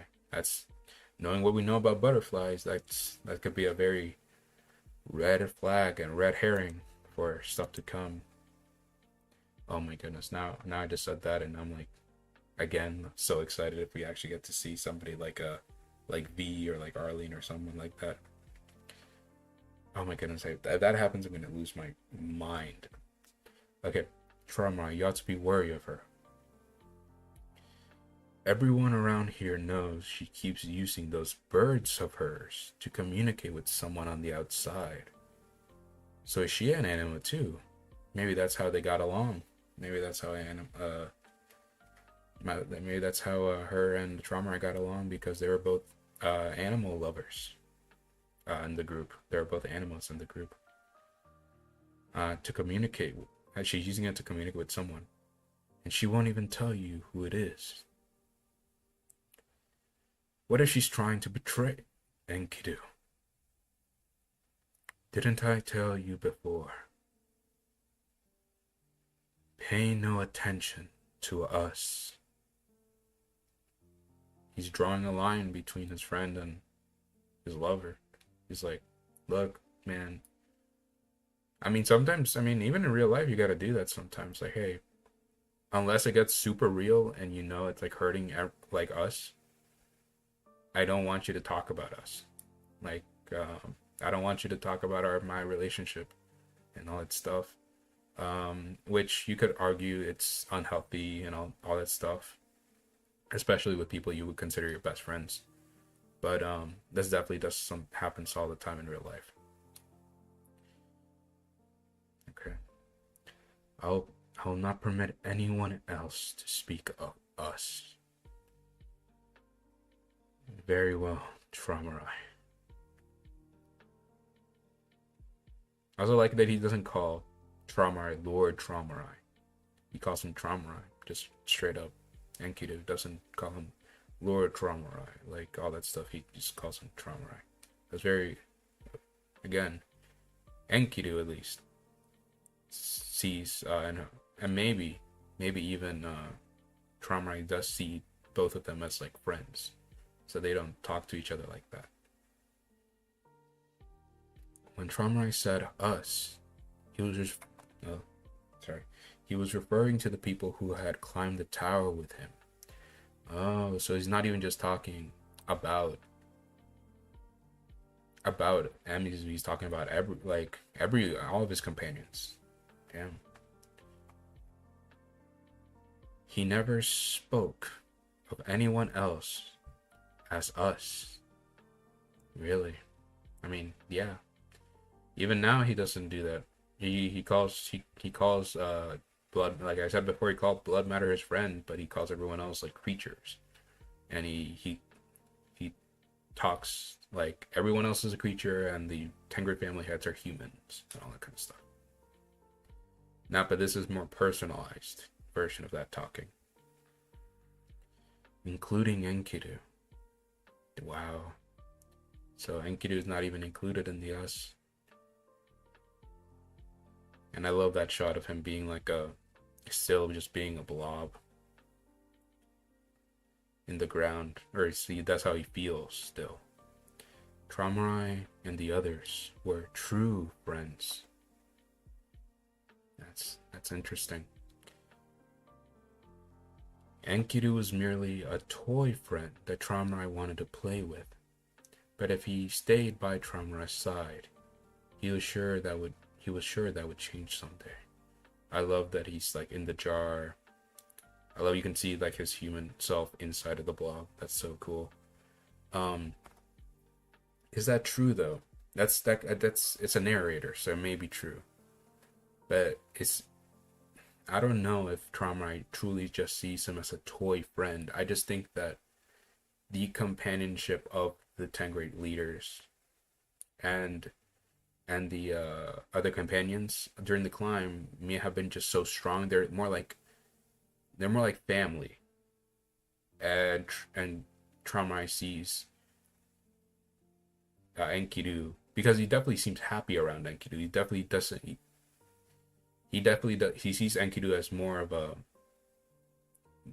more better to be around than like randoms, right? So he definitely probably still sees him as somewhat of a friend, but he just sees the other people so like higher than what you would assume a friend to be, like a companion, not just a friend. But Enkidu sees that like companionship from the rest of them and kind of brings himself down. Maybe again, this might just be flat out stone cold, he is just a toy friend, but we don't know. I think it's a little more complicated than that. He thought that maybe he would eventually be included in Traumarai's us, and they could become true friends as well. That's very interesting thinking. Also very dangerous thinking, depending on how it could go down. How things go. Time quickly passed, and before they knew it, the day of the party arrived. Okay. Prediction time. Prediction. And I think we have a decent chunk of the chapter left. I think we're gonna see some family heads. Which ones we're gonna see, I don't know. Obviously Traumarai, right? He's the host of the party. Gusting, probably. We know that him and Gusting, not only is this has been in the story, some way, shape, or form. I don't know who else. Maybe Blood Matter. Again, that may be a stretch to say, but maybe Blood Matter. If we see Blood Matter, that'll be crazy. I can't think of any others that are like fully like closely that would be closely related to Traumarai. Maybe we see others that we've seen or heard about, like Edwan, maybe. I don't know. Edwan and Traumarai, that's very interesting. I never thought about that pairing. Let's go, because it's so more simplistic and so less big than it is, because look, like you can see like the gaps of between the buildings. It's clearly only the big buildings exist yet, and the huge tank, it doesn't have the ginormous aquarium yet. It doesn't have anything like that. It's obvious it does very look still like the exact same thing, but also very like downgraded, because it is downgraded. It's the prototype basically. Ooh, outfit changes. Let's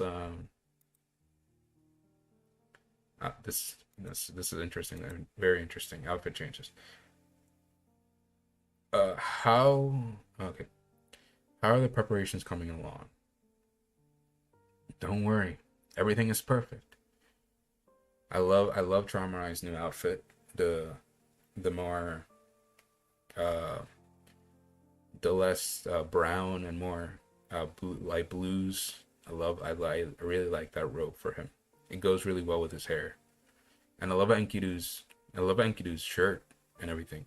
It just goes really well with the rest of his aesthetic and his skin tone and everything. I really like it. It's going to be a great party. Sorry, I just looked down. Why does he? Well, I guess Tromrai also doesn't have shoes on right now. I guess because they're in their house, it's like a thing for them not to have shoes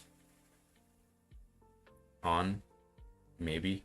I don't know. I don't know. I can't really see if anyone else has shoes on right now. Um, but Enkidu legit doesn't even have socks on. He's just barefoot, man. Uh, man, all these people, maybe some of them are like servants, but like prepping things. But man, I'm wondering if we maybe also see some other companions, like that are like a gut like a Leslek or other Quadrado stuff. Like those types of people, not just the family heads. That's also be interesting way of doing it. The guests coming today are extremely fussy and picky. Trying to think of who that may be in the families. Uh, if anything isn't to their liking, things could turn violent. I wouldn't be so confident. That definitely sounds like Edwan. I think Edwan's coming. I don't know why that line just. If something isn't to his liking, he'll just blow people up. I think that's Edward. I wouldn't be so confident. Yes, I'm well aware of that. But I'll do my best to make sure they're happy after all, these are your closest friends. So yeah, we're gonna get to see them. At least some of them. Tromrai. Okay, this is somebody who's over here. Or is this Amizu? Amazu? Yeah, wait, no. I keep wanting to change her name for some reason. Wave. She's waving. Or they're waving. Yeah, it is her. It is her. Okay. I was gonna say they're waving, but yeah, it is her. They'll be arriving soon. Yeah, even in this panel. Like, it's just her face. It's very unique. She does have traits of other characters, other local BOs we've seen, like I said, with her hair and her eyes and stuff. But like her face, like I don't know the face shape for some reason. For me, it's very, it just seems new. I don't think I've ever seen it. Tara got before. Also, I love her new outfit. This is great. It looks really cool and good. Well, she has shoes on. Well, I don't know. Let's keep going. Let's not talk about shoes anymore. Let's get ready to greet them. She doesn't know, does she? I'll be in the lobby. Of course not. I'm the only one who knows the true purpose of this party. Huh? True purpose? What would the other purpose be? Let's keep reading. Here's the ring for your marriage proposal. So they're not husband and wife yet. This is when he's proposing. He's using this opportunity to propose to her. Really? Wow. And Enkidu is the only one who knows. That's really, damn. Good. Well done, Enkidu. This is going to be the best party proposal ever. I love Enkidu. I don't know. This chapter made me like Enkidu so much more. I mean, we saw a little bit of his playful side. Last chapter when he was taking over people's, like, not taking over, when he was shape shifting into people, and pranking them.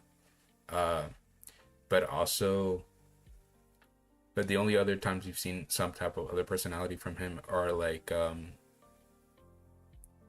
obviously his fight with Tiara, he showed some personality, but also, what was it, when he was talking to Gusting and he started laughing and choking on his own laughter.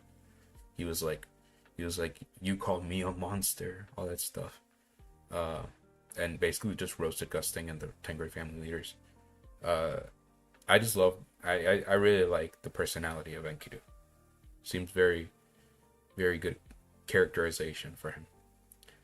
Keep your voice down, Enkidu. Trauma's like, chill out, my guy. You're going to spoil everything. You're going to ruin shit. Whoa, sorry. Sorry, I just almost like I read both of them the names at the exact same time. Kun Edwan and Arye Han have arrived.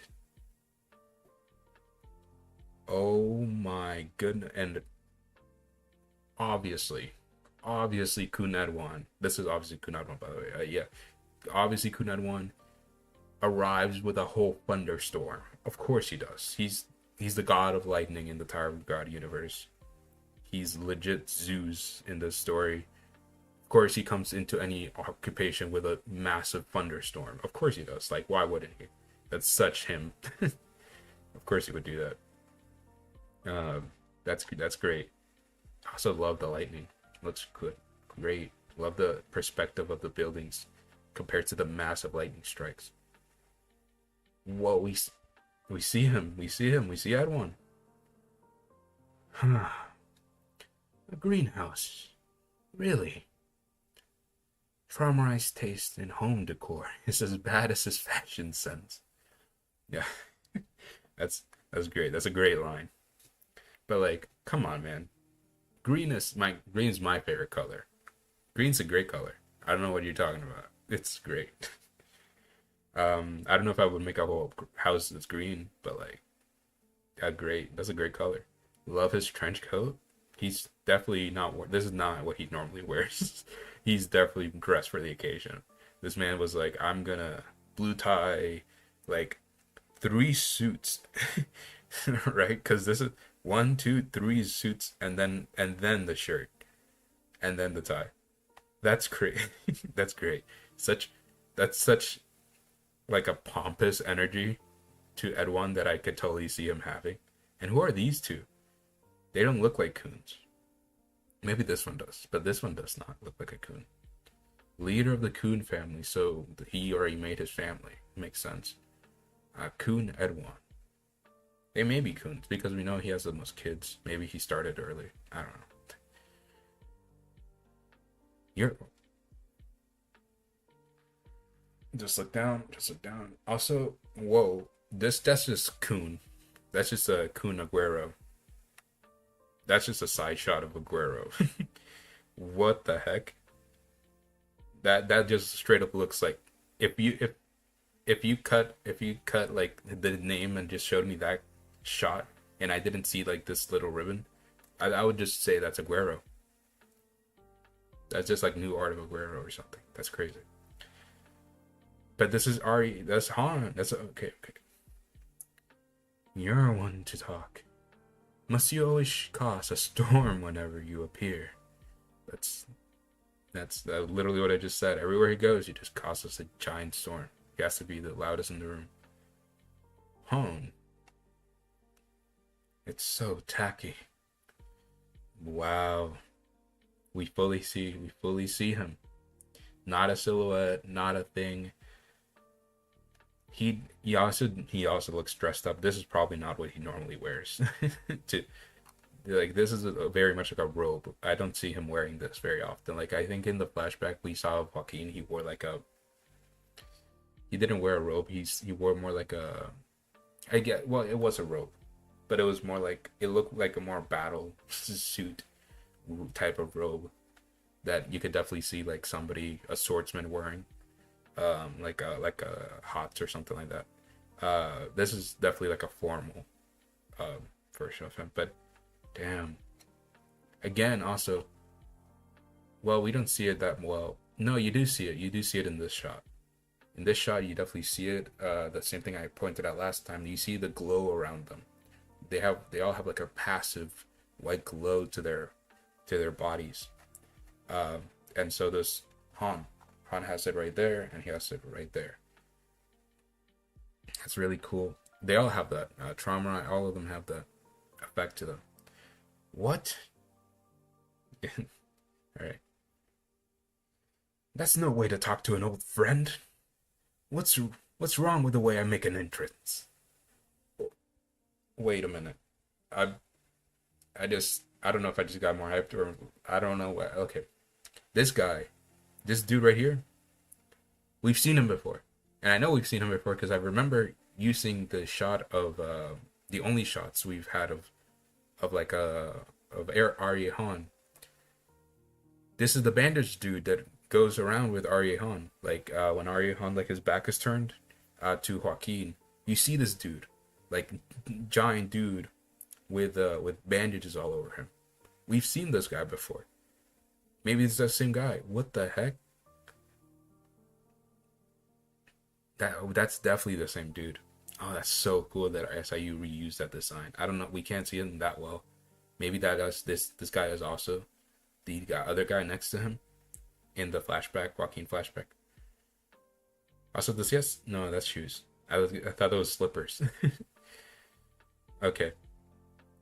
Oh my goodness, I don't know that just caught me off guard. I didn't think we would see him, the mummy dude, from the Joaquin flashback.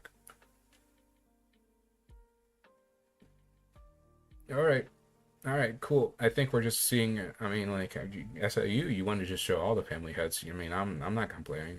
Let's go. Also, I like how they talk to each other. Arya Han and Edwan, because we do know they have like a little rivalry, friendship type of thing because of their ranks. Like he's fifth, he's sixth. Well, at this point, currently, Jihad will be number one. If the rank, well, we don't know if the rankings are a thing yet. The ranking bureaus are a thing yet, but if they were, Jihad would probably be one, Arya Han would be number two, and then Ed1 would be number three in the tower, which is interesting. So they probably have always like a little bit of a rivalry type of thing. You little jerk! He just whacked him, just diving kick. Dynamic entrance kicked the crap out of his ribs. I didn't think the first shot of Arya Han we've ever seen in the story, like fully, would be him getting kicked in his gut by Edwan. That's such SIU. He totally would do something like that, of course. This is another family head, I'm guessing. Wait. That's not urine. Is this Hana? Wait a minute, is this Hana? This looks like we just saw the trailer for season 2. That looks like Ewa's hairstyle. I love her dress too. Damn. There they go again, fighting as soon as they see each other. So that's a normal thing for them to fight, to just be like bickering all the goddamn time. That's really cool. All right, before we get, because I think next panel is going to be like a face shot of Hana.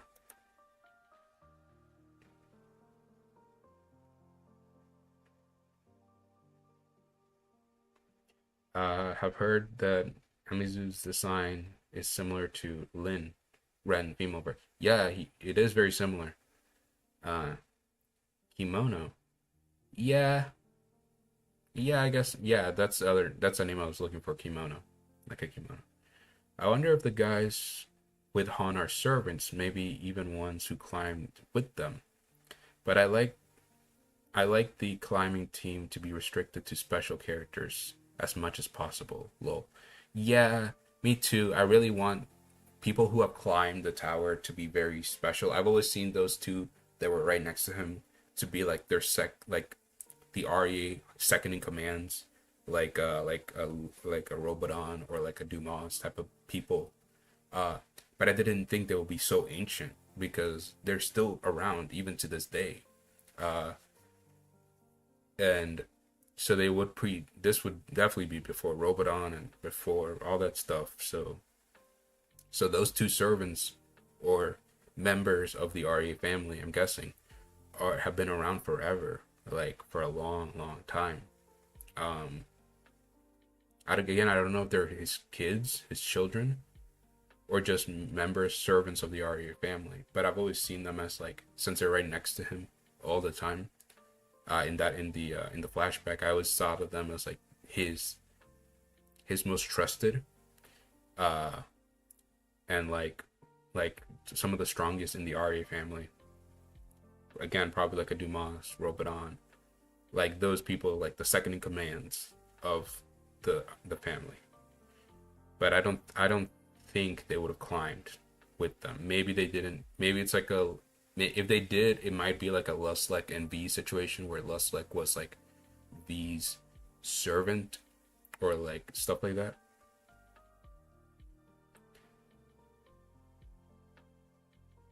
While while Traumai didn't even have kids, the mummy guy walked before Traumai, like he he born to. Yeah, yeah, that's true. Like I just said, like it's the mummy guy is has been around for so long. Like Traumai didn't even have kids yet. Uh, that's crazy to think so. Like, and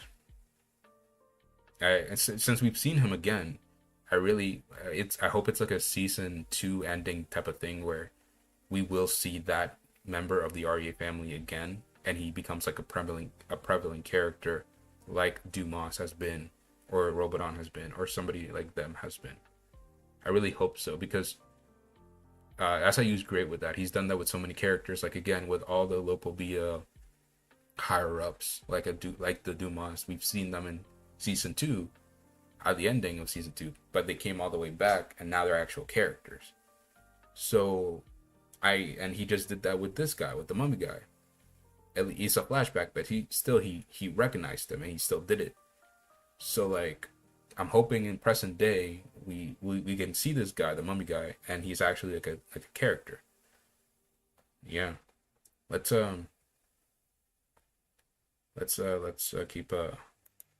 keep reading because my voice is getting a little hoarse.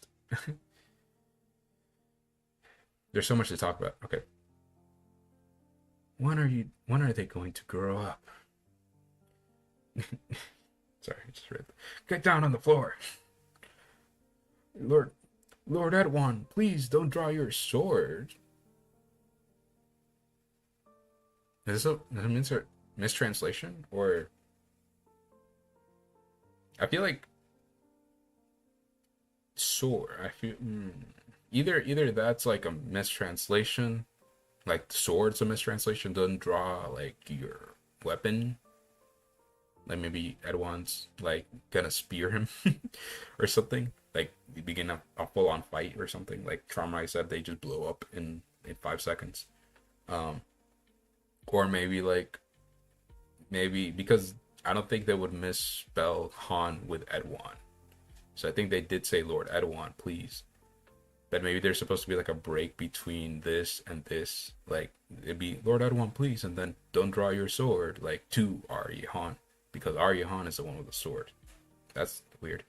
But also, I'm sorry, just wanted to talk about that before we get into this design. that's amazing. That's definitely a 100% Hana. That's 1,000,000% Hana. She looks like a spinning image of Iwa, like just a really mature Iwa. That's such a good design, and again, the dress, great, like so much detail in her dress. I love it, and I also like that it's not like that it's not white or it's not blue. Cuts like Edwan's outfit is not fully blue, but you know what I mean. It's not like that. It's like what's it called? It's it's yellow. It's yellow, just like that, and it's not her color scheme, or like what I would assume to be her color scheme, right? Like the Yan color scheme.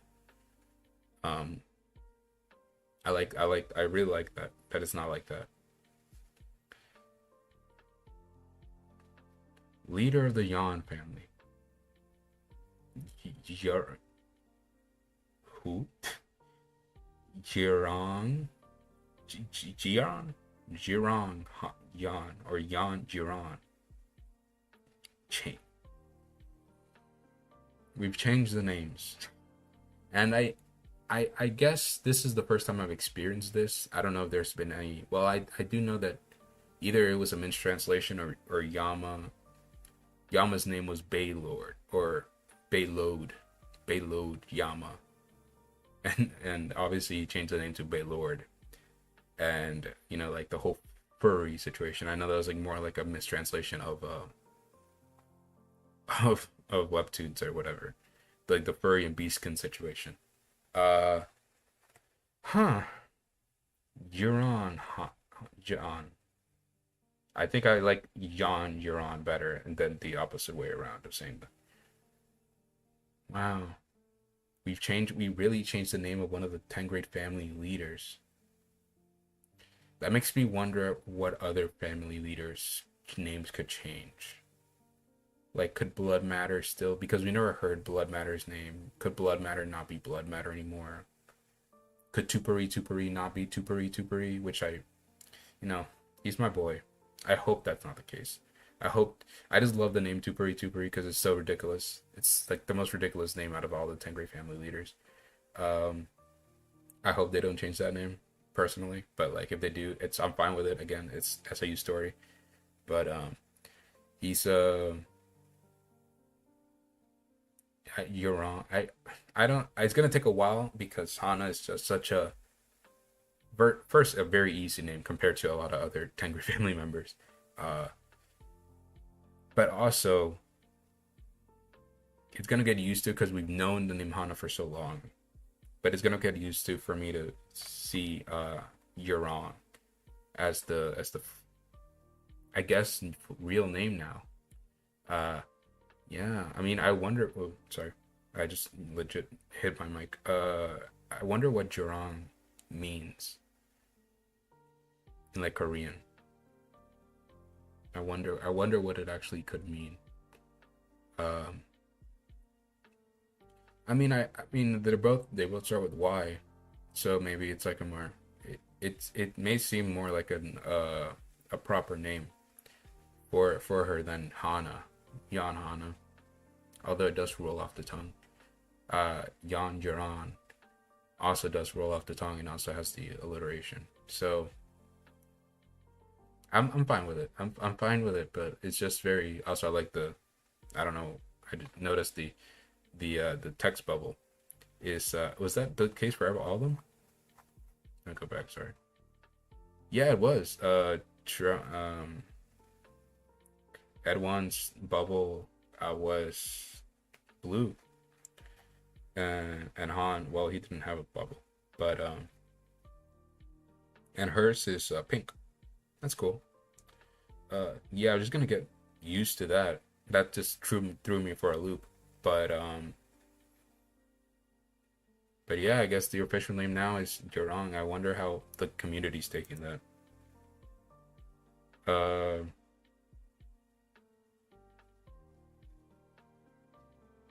One day they will, as you never forget. Yeah, he definitely never forgets. I know you're talking about the guys, the mummy guy and stuff like that.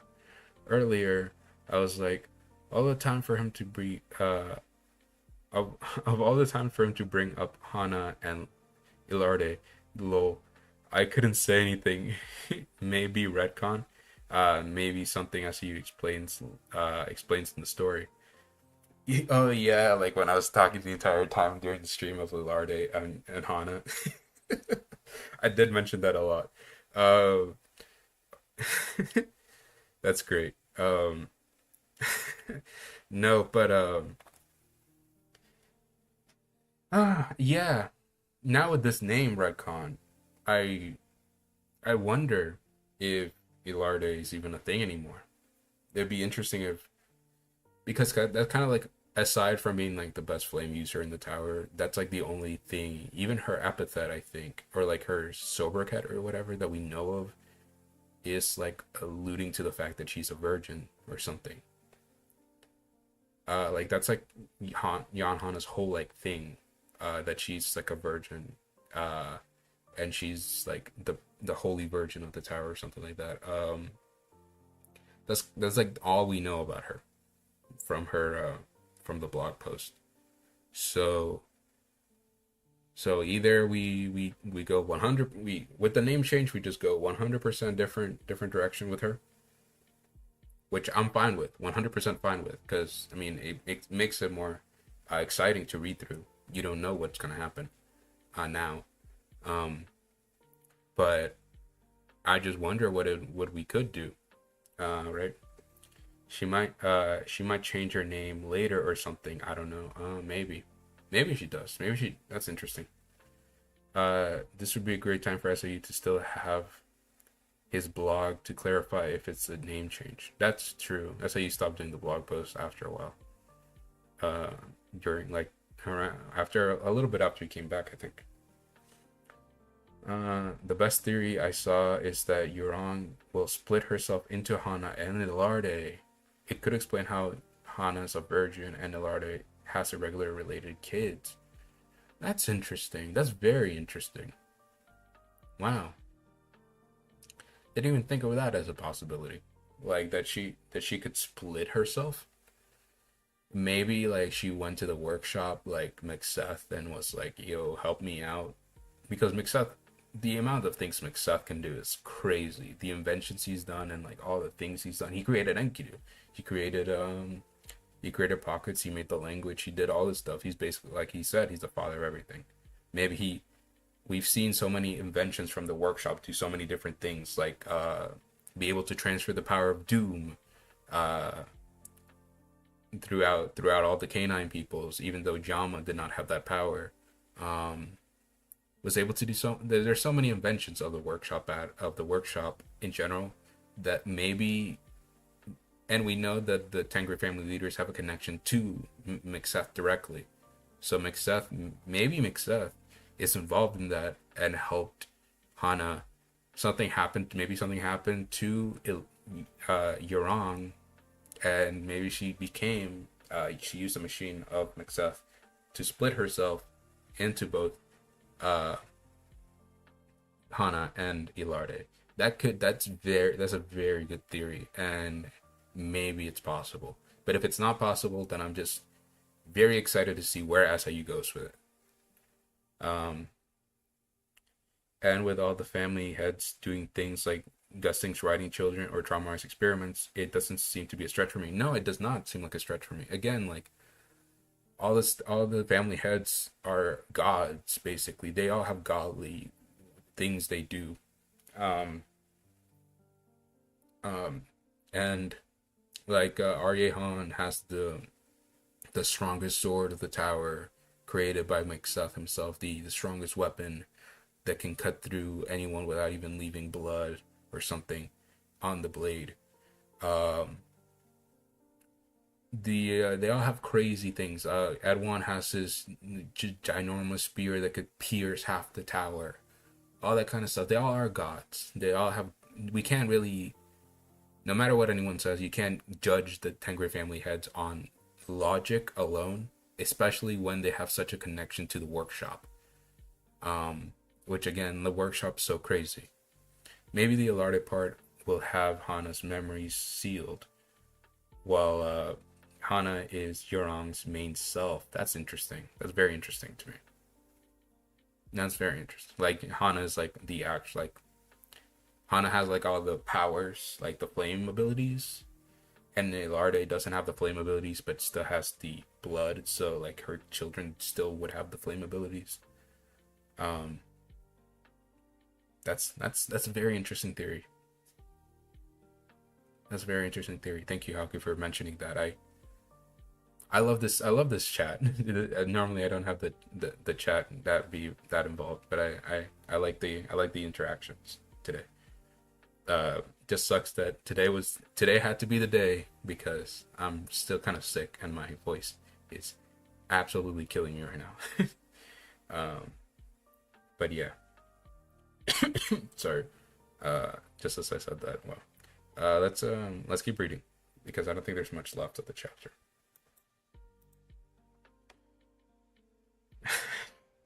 Next panel. I don't understand what anyone finds attractive about those fools. I'm not gonna do that. Oh god, that destroyed my voice. Why did that destroy my voice? The heart's going everywhere. We love you, Edwan. Did they say Edwan wrong? Wait, let me go back. Is this just how you spell Edwan? Am I just going crazy? No, that is how you spell Edwan. I don't know why that that looked wrong. I just read. I almost read it at Edawan, Edawan. I don't know. I guess I don't know. I just saw the wording weird. You're the best, Han. I like how Han also has fangirls. Obviously, probably more of these are going through Edawan, but like some of them are like Han. Um, Lord Gusting. Gusting's here. Gusting's here. Lord Gusting. Blossom. Blossom. Okay, Blossom did not get her name changed. We know Blossom is just Blossom. Well, we do know that. We've already known that. Never mind. We already know that because of all the Eurasia and stuff. We know that Blossom is just 100% Blossom. Blossom can't come because she's sleep. Some things don't change. Some things from the blog posts just stay relevant. She's a sleepyhead.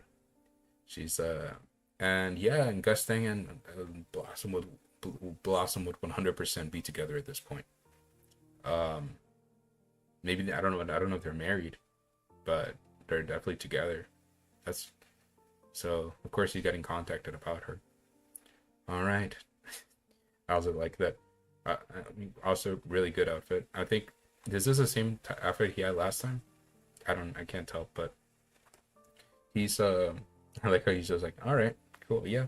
He's she's yeah, that's how she is. She's just sleeping. It's fine. God, I remember watching the AOA show and laughing so hard. Or what's it, the AOA show? I think it was AOA with Joe, the doctor, Doctor Bonehead. They're like doing a ranking thing, and Doctor Bonehead was explaining the relationship between Blossom and Gusting, and basically like the whole thing. And Isaiah from the AOA show was like, did a joke that made me bust out laughing, which was like, it's like he was talking as Blossom, he was like, everyone wants to be talking about all this dating and stuff and like going out and stuff, like catch these Z's, like I'm gonna sleep. Like, and they're like, that must have been a boring ass relationship. I'm like, yeah, imagine. Like, you just like come home, it's like, honey, I'm home. Like just knocked out on the couch all the time. That was very funny. Um, no, but yeah. So Gusting is here. I did assume the Gusting was gonna be here. That just makes sense. Traumarai. I didn't think he'd have the sense to prepare an event like this for a lady. He sure has grown up a lot. Wow. Yeah, I mean. Wait, so he does know. Wait, so he knows that this event is for a late for Emizu. Wow, so maybe he also told Gusting about it, or maybe Gusting is just smart and can guess that this is for Emizu. Um, so maybe Traumarai didn't tell him. He just context clues. Gusting's probably the smartest person in the tower, or one of them at least. The guests had all arrived at the party.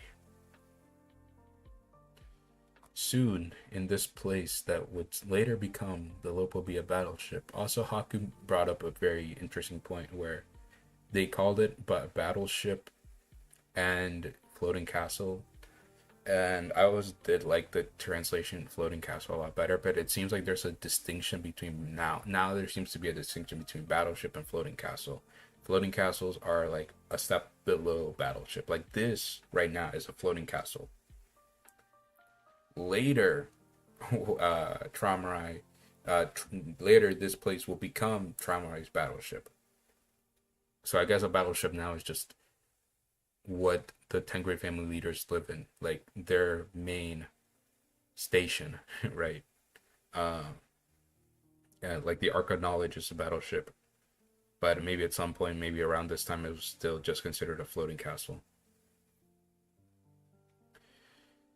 I can't stand parties. Yeah, I mean, you're a loner. You're a loner. You're um, definitely a gamer mentality of just being inside all day. But I don't have a choice. I want everyone to know about this. Really. That's very, this whole relationship thing with Emizu and Trauma has been very portrayed to be very human like thing. Like I talked about again, like him not wanting to Enkidu to talk about his relationship with Emizu, even though he was talking about everyone, he was probably talking mostly about Emizu,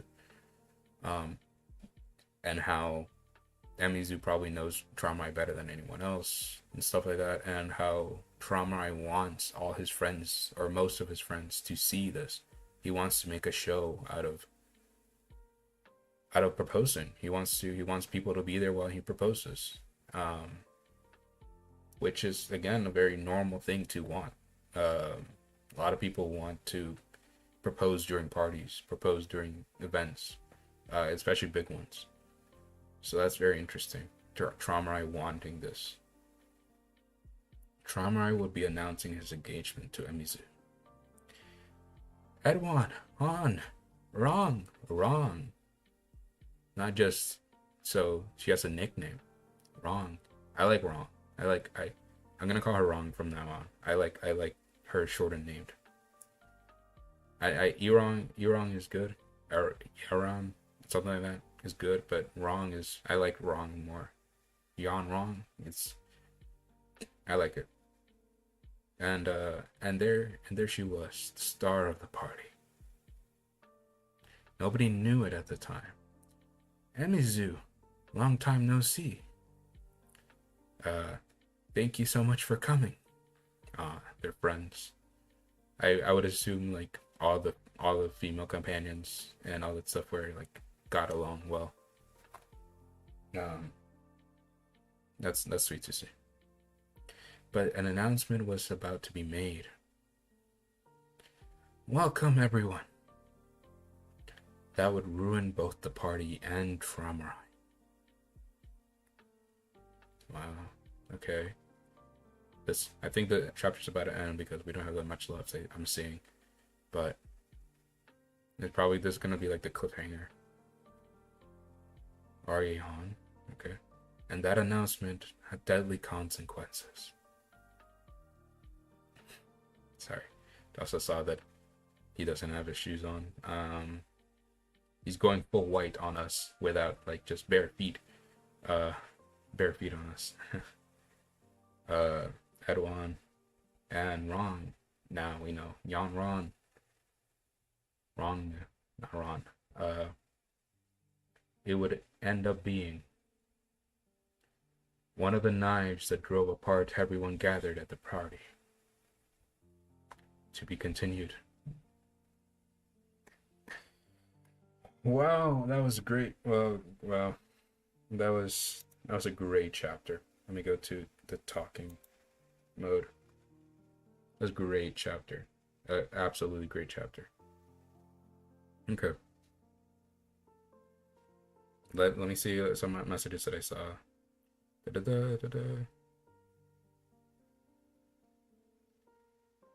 Get well soon. Definitely take a break later. Thank you, Haku. Thank you. It joys my heart to see you care about me like that. Yeah, is that I got sick, and I feel a lot better now. But since yesterday I had to help my friend out with moving, I didn't get to rest that well, and my body definitely hurts, and my voice hasn't gotten that much better. It's definitely hoarse, and with all the talking. I'd done this because we reacted to the anime trailer and this, and with all the chats. Normally I don't have that much chats. Oh my goodness. Definitely my voice is getting there. I'm definitely gonna take a break. The official inconsistency between Edwan and yeah, I was gonna say it doesn't look like. Yeah, I was gonna say I've seen the Edwan definitely looked like the first one you said, and the other one, yeah, did look definitely different, but I was like, that's weird, but I didn't think much of it. It was definitely not like super noticeable at first, probably because Kun was said before his actual name.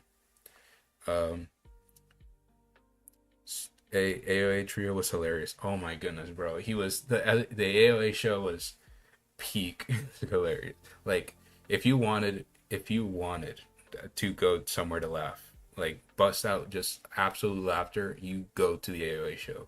Like still go to the reactions that are still up. I still go back to them all the time because they're so funny.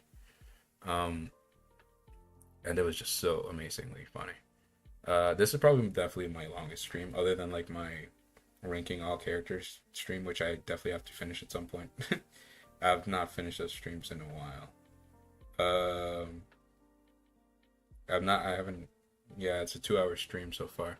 This is definitely my longest uh,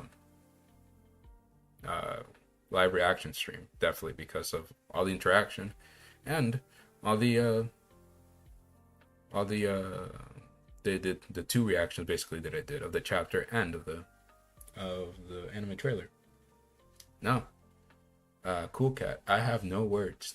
Yeah, yeah. I'm about to have no words in a minute with all this, all this talking.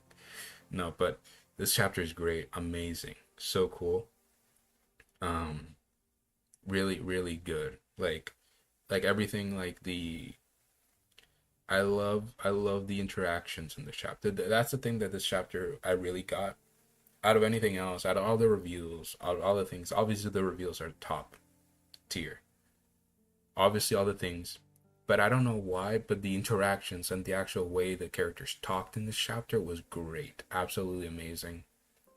Um, the Traumarai and Emizu conversation was great. It showed a lot about Traumarai's current beliefs and current things, and how Emizu views Traumarai, and how she probably knows Traumarai better than anyone else, and how she talks about him.